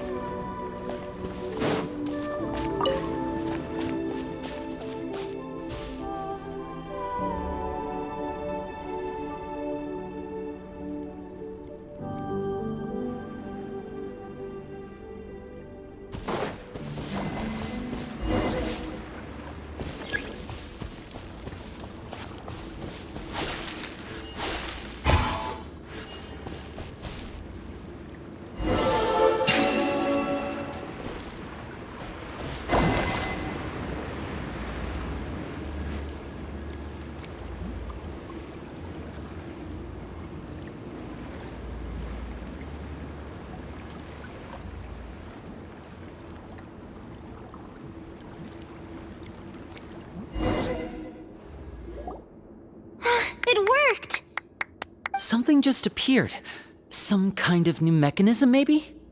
By solving the puzzles, you prove yourselves worthy of inheriting the secrets of the past. At the end of each puzzle, you're rewarded with With? a key.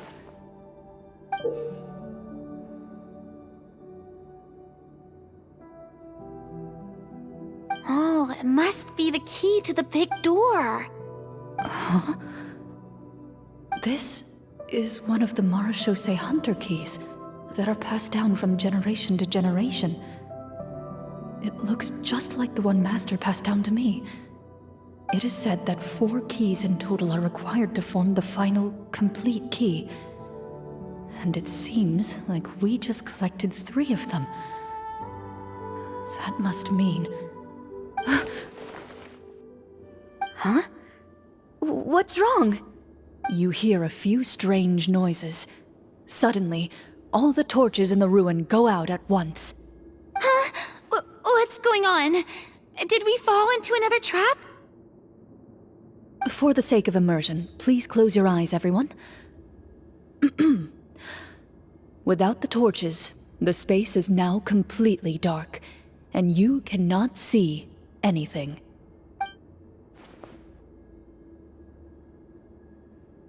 But Paimon can still see a little bit over here. Oh, right, sorry. Suddenly, you hear the sound of footsteps pierce through the darkness. There's someone else here?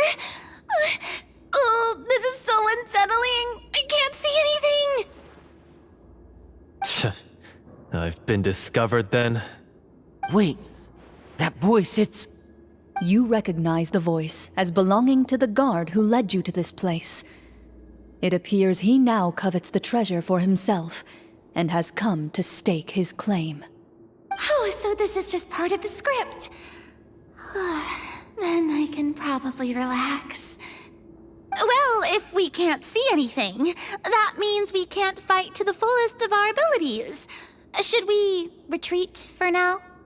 Judging by the way he's holding his sword, he must be a real Marechaussee hunter. But this isn't part of the script. Retreat? That's not the hunter way. If it's dark for us, then it's dark for him. We choose to fight. Your choice is noted.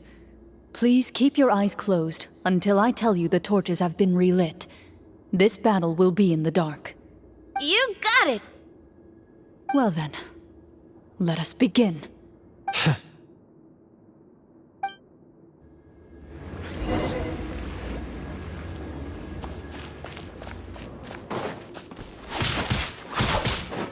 Where evil lurks, shoot on sight! I'd like to try to hit him with my sword. Your strike is successful! Is he still standing? Goodness, he sure Is it over? Can we open our eyes now? The enemy is strong and relentless, but the battle is nearing its end. The torches have not been relit. What about now? Final strike! Ha!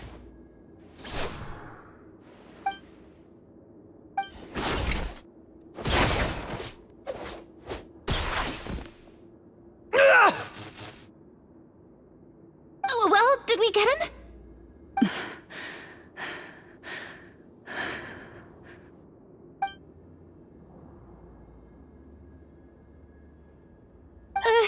Clorinde? Warm fire flickers across the walls once more. Your vision is now clear. In an impressive display of courage, the 4 of you successfully defeat the uninvited guest.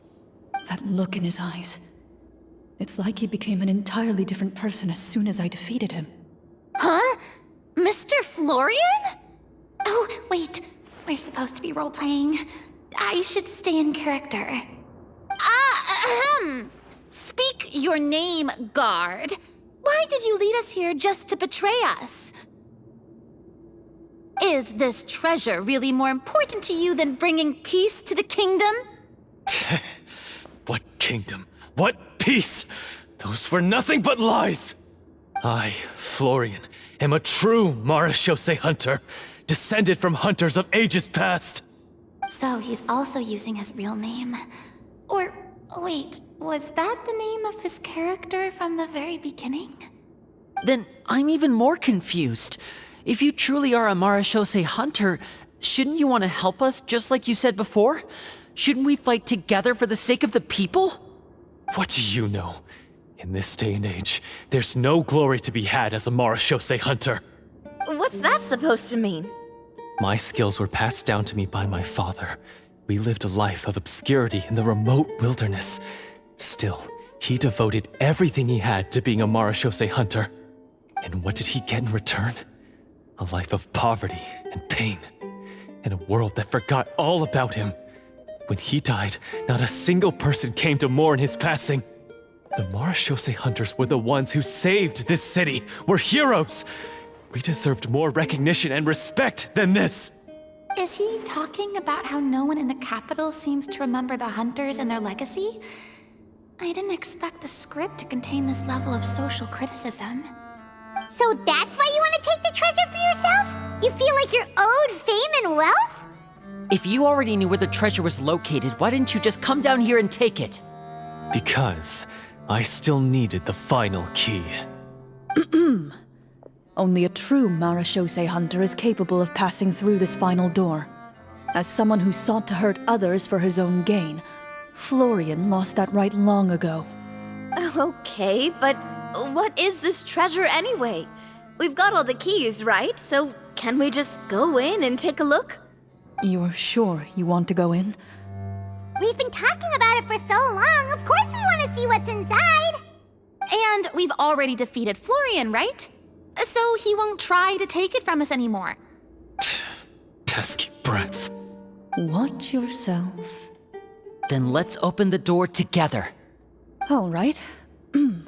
Your choice of action is confirmed.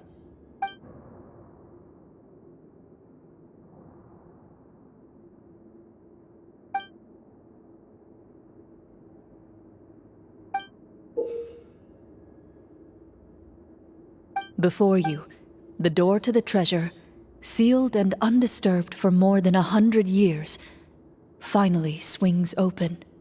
You hear the shrill wail of the door hinge as it rotates for the first time after years of disuse, almost like a sleeping giant letting out an extended yawn.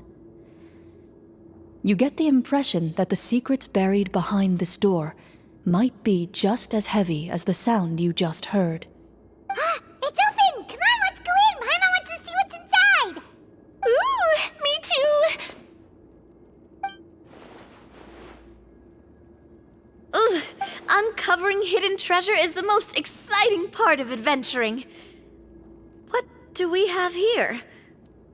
Uh-huh. A stone tablet? And some shabby weapons? You call this a treasure vault? Looks more like an abandoned warehouse! Maybe the troop ran out of budget at the end? They provided a super immersive experience at the beginning only to drop the ball at the most important part? They could have at least filled this place with cardboard mora or something! Wait, I get it now.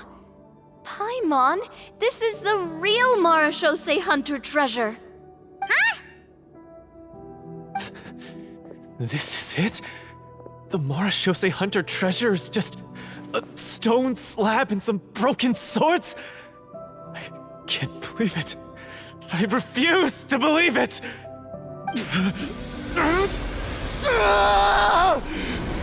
Whoa, are you okay? The Marashose hunter before you appears to suffer a serious mental breakdown. He needs to leave the room for a moment to collect himself.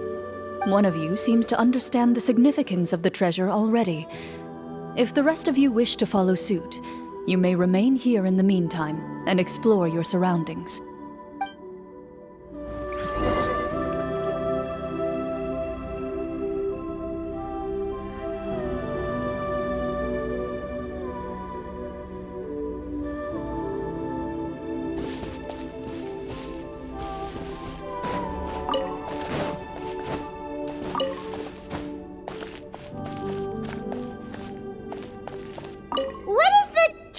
supposed to be? Ah, the names on the tablet. The old and broken weapons.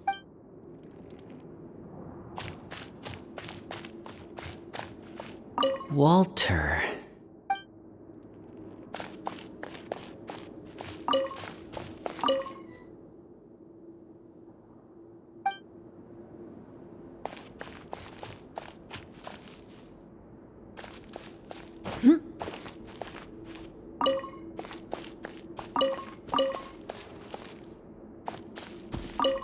The old and broken.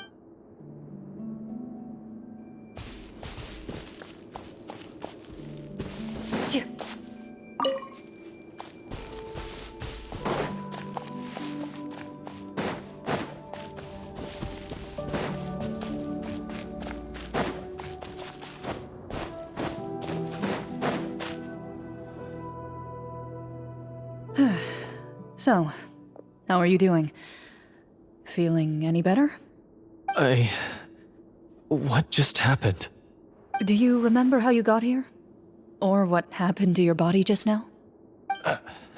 I remember now. I brought you here because I wanted to... The explosives in the cave! You mean these? Huh? How did you... I could tell something was off the moment I stepped into this cave, so I kept an eye out.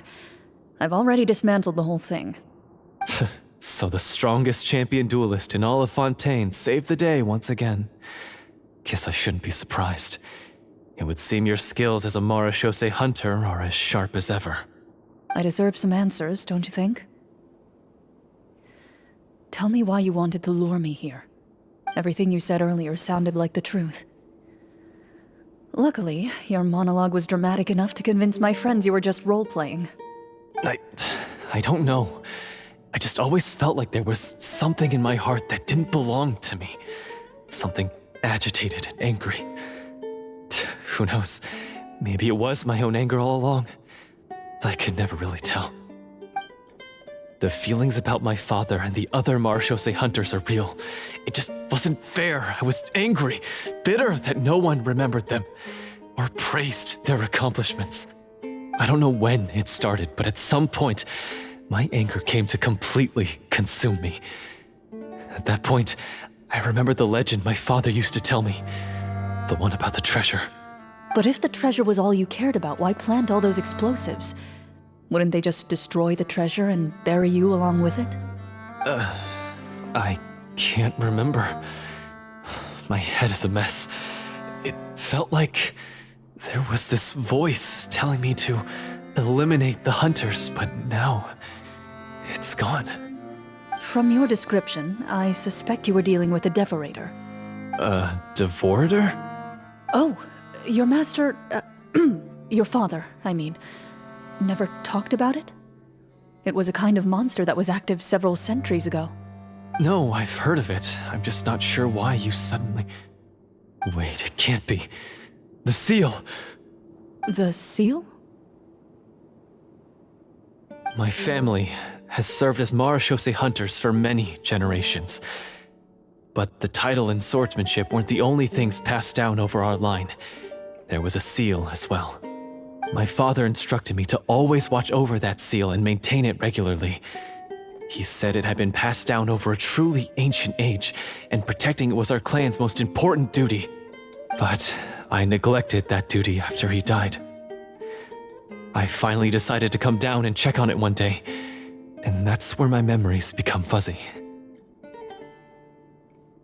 The Devorator would be a formidable adversary for any mortal being, even ones as capable as the Hunters.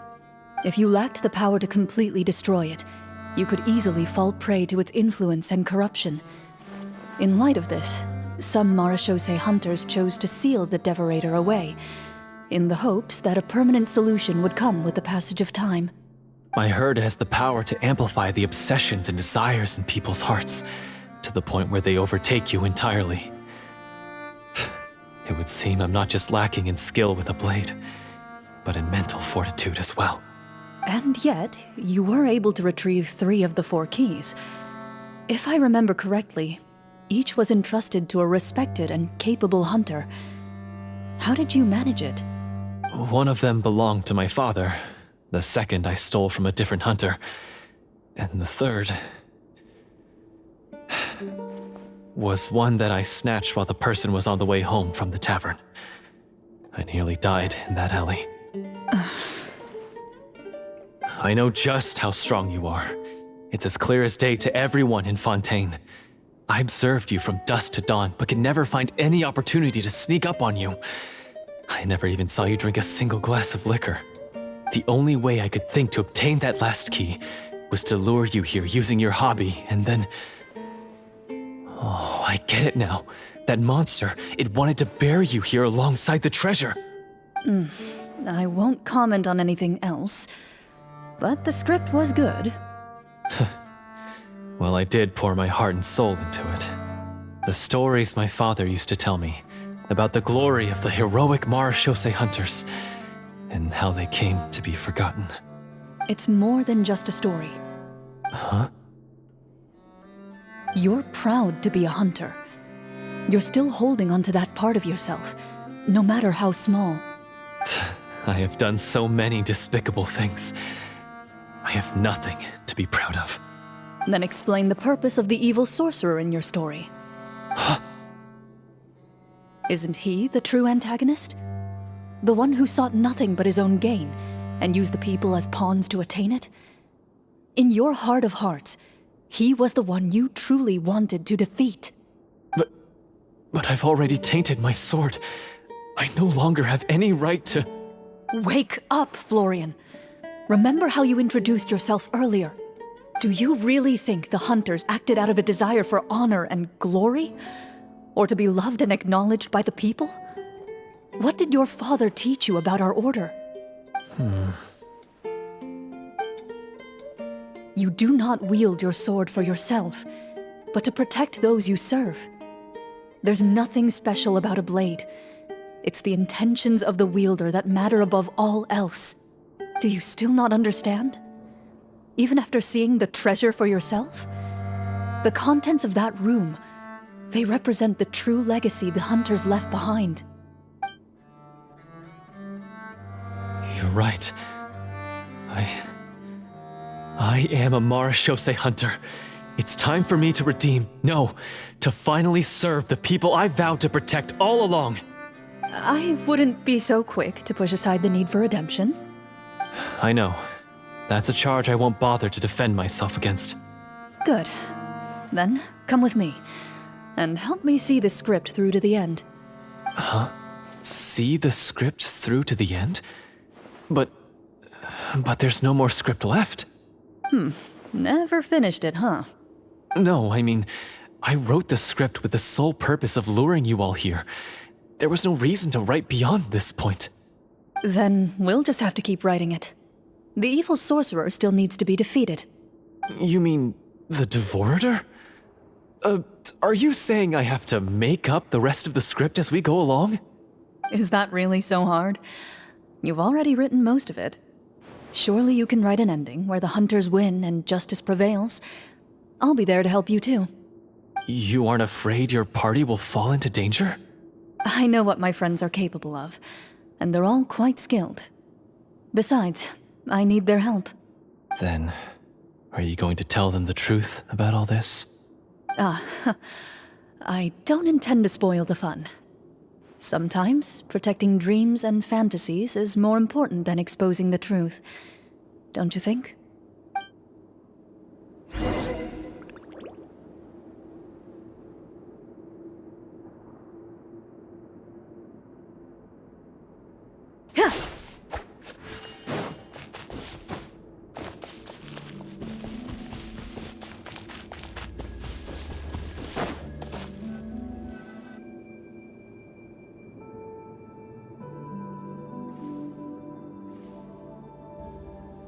They're back! That took a while.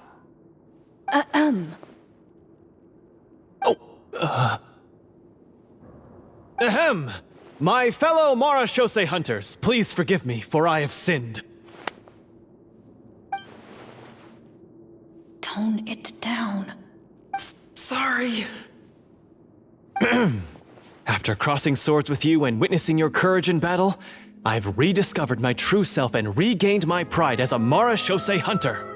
Oh, do I smell a redemption arc? I confess, I was brainwashed by the evil sorcerer. He asked me to lure you here so he could bury you in this cave. That little... Wait, you're saying all of that wasn't you, but the evil sorcerer? That's right. He's adept at manipulating the hearts and minds of the people. I fell under his influence because I did not possess a strong enough sense of will. And how are you going to prove that you're a changed man? We're not going to fall for the same trap twice. To be perfectly honest, I only came to my senses after seeing the treasure. It reminded me of my father's past teachings. The treasure was actually... The names of all the Marashose hunters from ages past and their weapons? Wait, you already know? Of course. Don't underestimate a veteran role player's exploration skills. Oh, wait, I mean Marashose hunter Navia's exploration skills. We just finished reading through the content of the stone tablet. That tablet recorded the lives of some fascinating people.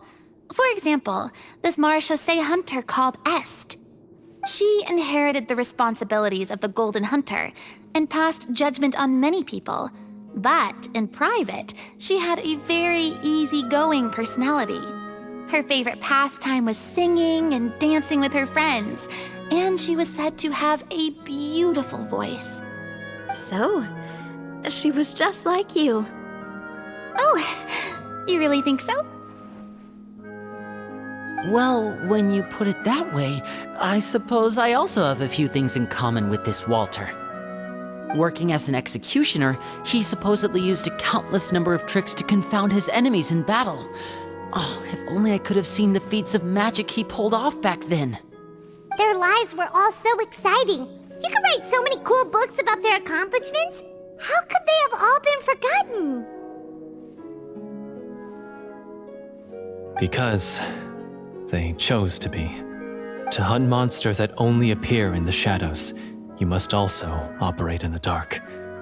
To be a Marashose hunter is to willingly give up on wealth and fame. Then this stone tablet must have been left behind by their companions. That's right. Few Marashose hunters ever revealed their identity to the public. They always protected the city from the shadows. The only time they spoke of their accomplishments would be at night, when they gathered with their fellow hunters in front of the bonfire to share stories of the monsters slain by their hand. So, this tablet was created not so that the hunters would be remembered by the people, but so that they would be remembered by each other. No wonder this place was so well hidden. You regard the stone tablet in solemn silence. The names of your comrades etched onto its surface serve as a reminder that you are never truly alone. The tablet proves that, although a hunter walks a shrouded path, it is not a solitary one. There will always be those who walk beside you, a fact that remains as true today as in ages long past. Their legacies shall continue to be passed down from generation to generation, as everlasting as the stone onto which their names are carved. Father, you once told me that I should seek out the treasure if I ever became lost. So this is what you wanted me to find.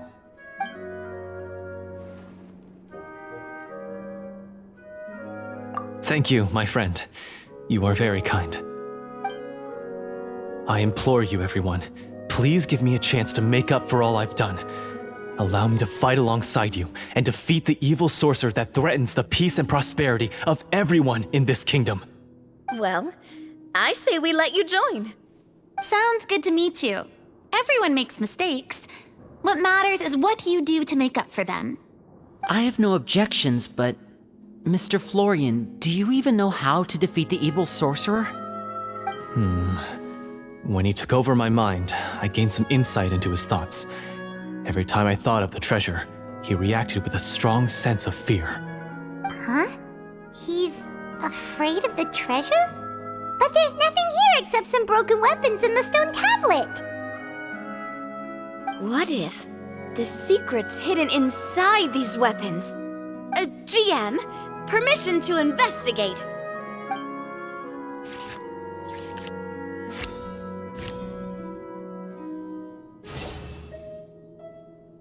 At first glance, the weapons appear absolutely ordinary. But as you observe them, you notice a faint energy emanating from within. These blades have slain countless monsters. Though it's been a long time since they were used in battle, their edges remain sharp, as if they're simply waiting for the next worthy hunter to carry on their legacy. So basically, take these with us, right? I'll take this weapon, since it used to belong to Est. Maybe it'll find comfort in being held by someone who appreciates the arts. Ah, good idea. I'll take Mr. Walter's bow then, from one archer magician to another. Paimon's gonna pick a cool weapon too!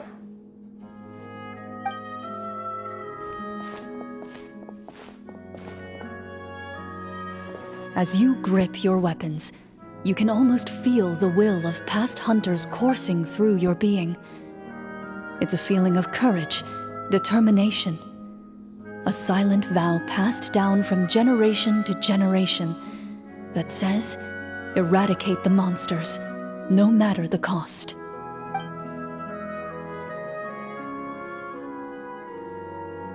Mr. Florian, do you know where to find the evil sorcerer? I was able to see his surroundings when our minds were connected. I believe he's currently hiding out at the church in the kingdom. We must be extremely careful. He's spent so long living among monsters that he's now taken the form of one. He will not be easily defeated. Then why don't we explore some more and try to find some higher level gear? We don't want to just fight him and lose, right?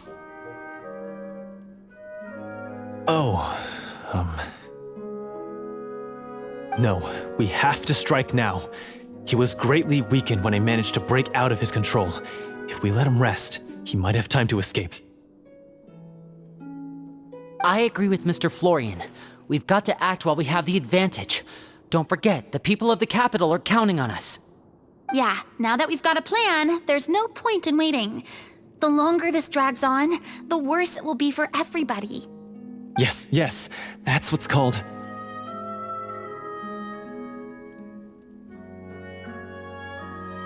Yes, that's exactly right.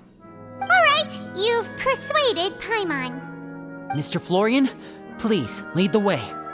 Of course. Follow me. He had to set up so many scenes today, and now he has to join in for this last part. I really don't envy his job. Finally, you decide to slay the evil sorcerer and bring peace back to the kingdom once and for all. As you walk away, you feel the gaze of the stone tablet at your back, as if all the hunters of the past are wishing you success in the battle ahead and awaiting your triumphant return.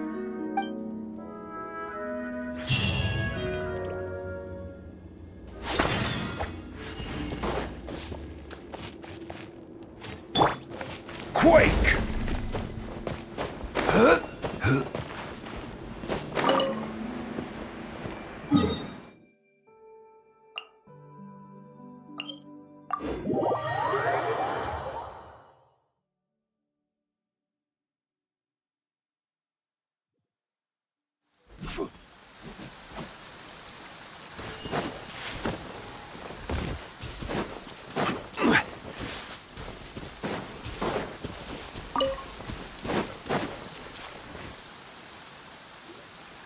Finally, you arrive at the church Florian described. As you approach, an ominous aura surrounds you. You get the sense that your enemy is close at hand. How strange. This uneasy feeling seems so real. How did they manage that? Now, it is time for the final battle. Let's go.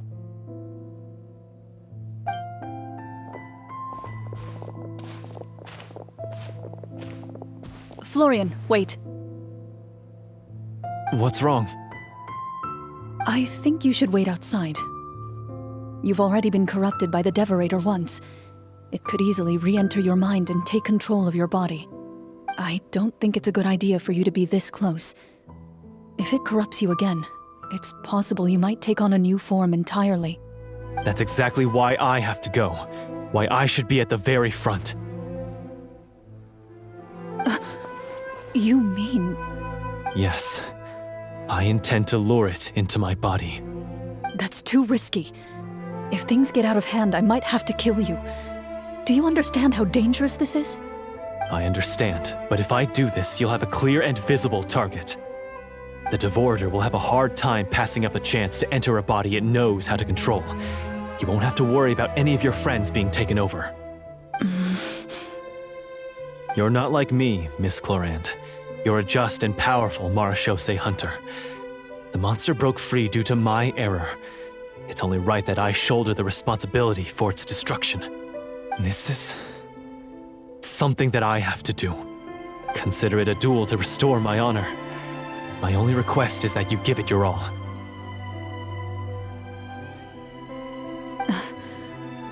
I understand. Then, as a champion duelist, I hereby accept your request for a duel, and extend to you my most sincere regards. Thank you. The battle is now upon us. Let the Devorator once again tremble under the blade of the Marechaussee hunters.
So lifelike!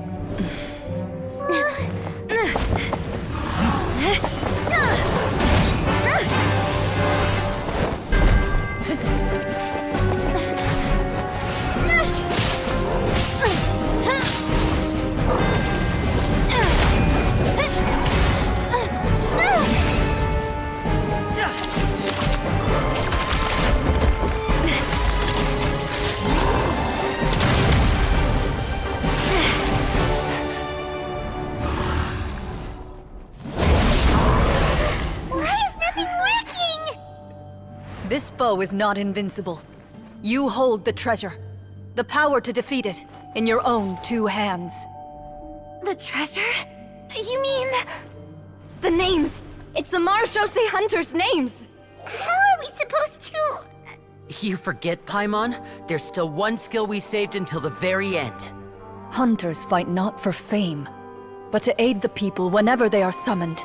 Walter the Marechaussee Hunter, master of 1,000 tricks, executioner of the Phantom Hunters, I call for aid!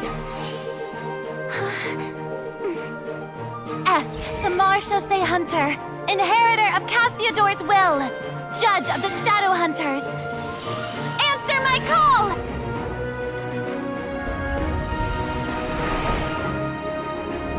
Petronia, protector of justice and order. The hunter I respect the most. Thank you for saving my friend, the best one I'll ever know. Please, lend us your strength!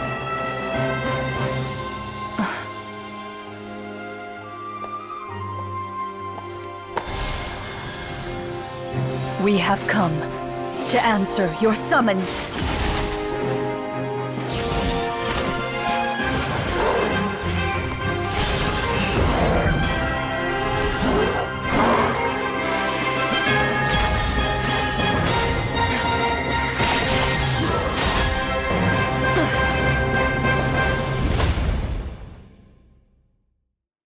And so, the monsters were eradicated, and the sorcerer was defeated. Peace soon returned to the capital. Those in the court, manipulated by the sorcerer, also recognized the errors of their ways. Some remembered the names of the heroes who saved their kingdom, but others simply continued their lives none the wiser. Such is the story of the Marechaussee Hunters. They pursue the phantoms in the darkness and exterminate all who pose a threat. They will always protect the city and those within it, even should all memory of their accomplishments be forgotten by the very people they serve. I am assuming we've finally reached the end of the script. Yes, you've reached one of the better endings. It's a pretty solid story overall. I thought it was just an ordinary adventure at first, but the further we got into it, the more impressed I became with the production and the plot. That final battle especially. All the effects were super realistic. Oh, right. Yeah, totally. That's a really good point. I never expected the weapons we picked up from that vault would have that kind of effect. Yeah, mine nearly scared the daylights out of me when it started glowing. I took a good look at it after we got out, but I don't think it ever lit up again. Oh, we should probably give these props back, right? I'll just leave mine here. Did you have a good time? Of course. Let me know if another script like this comes around. Sure, no problem. Then I'll head back for now. I think I need some time to fully digest everything that just happened. Once Mr. Florian is awake, please pass on my regards to him. He must be extremely exhausted to have passed out cold like that. You're right. He's had a lot to deal with. Well, see you all some other time. Toodaloo!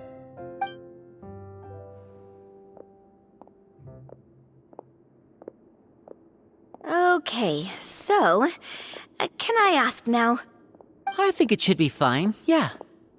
what in the world was going on back there?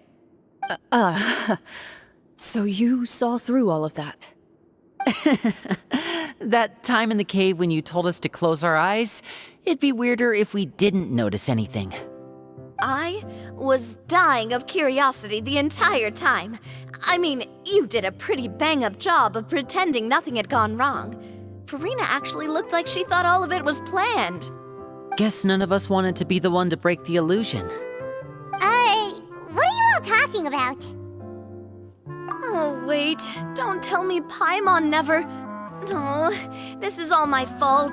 It's not too late to cover your ears. Here, Paimon, I'll do it for you. Bit late for that, don't you think? You're saying everything that happened back there wasn't actually part of the script? It's probably more accurate to say this was never a real scripted story to begin with. What? So loud. My head. Hey, you! Get up right now and explain yourself! No shaking, please! Oh, my head.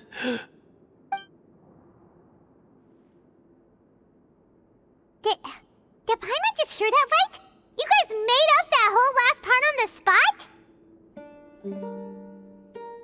It's not nice to lie to people, but Paimon's gotta admit, that was a really good story, Florian. Oh, and nice improvisation, Clorinde! Yeah, it was like watching a magician improvise a spectacular magic trick after forgetting an important prop.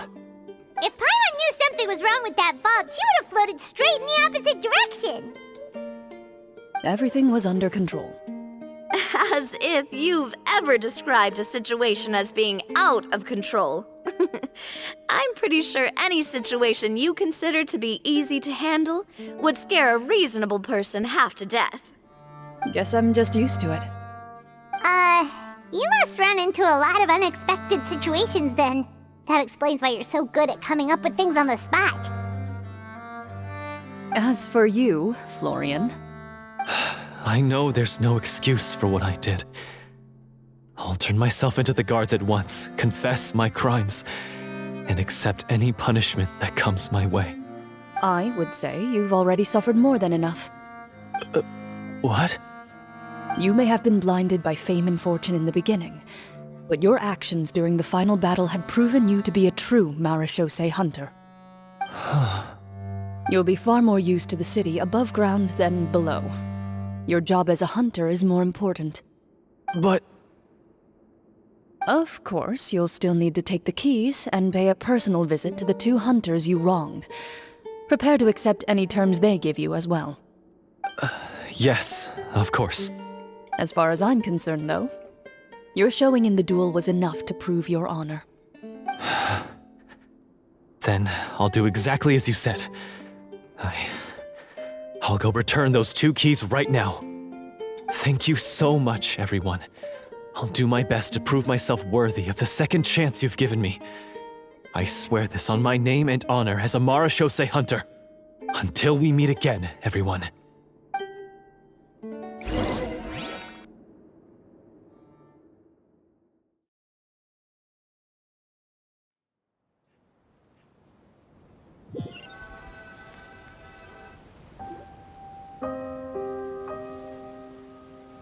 Speaking of marechaussee hunters, what should we do about the treasure in that cave? Leave it be. Are you sure? We could show it to people, make it so that the hunters are remembered. Don't you want that? No. Every name on that tablet made the same choice. All hunters know what the path entails. I am no exception. My identity as a marechaussee hunter is not something I need people to remember.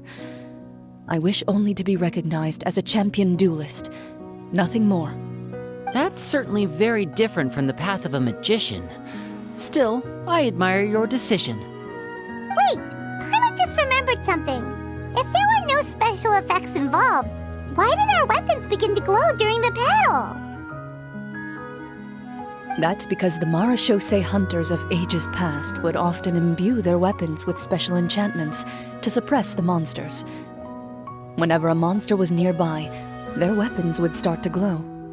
Oh, so that's why they had an effect on that guy near the end. I really thought the summons were doing all the work. Well, I'm sure the summons were a part of it too. Oh? How so? This particular devorator probably hailed from the same era as the hunters we saw in the room. The names you recited all belonged to the bravest hunters. Countless monsters fell to their blades. That's likely why the devorator visibly reacted when you said them out loud. So the names held the power all along! Navia. Everything you said during your summon. Huh? Oh, I meant what I said. I mean, it was true to my character, so yeah, I'm glad you heard it. Just don't make me repeat myself. It's embarrassing. I really appreciated those words. All right. Don't get all sentimental on me. Anyway, let's not talk about that anymore. I'm going to go on ahead.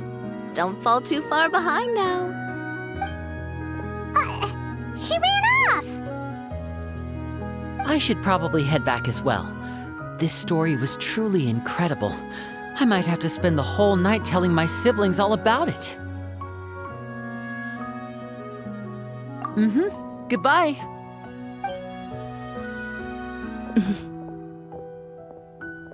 Traveler, should your name and deeds be forgotten, what do you think the significance of your journey will be?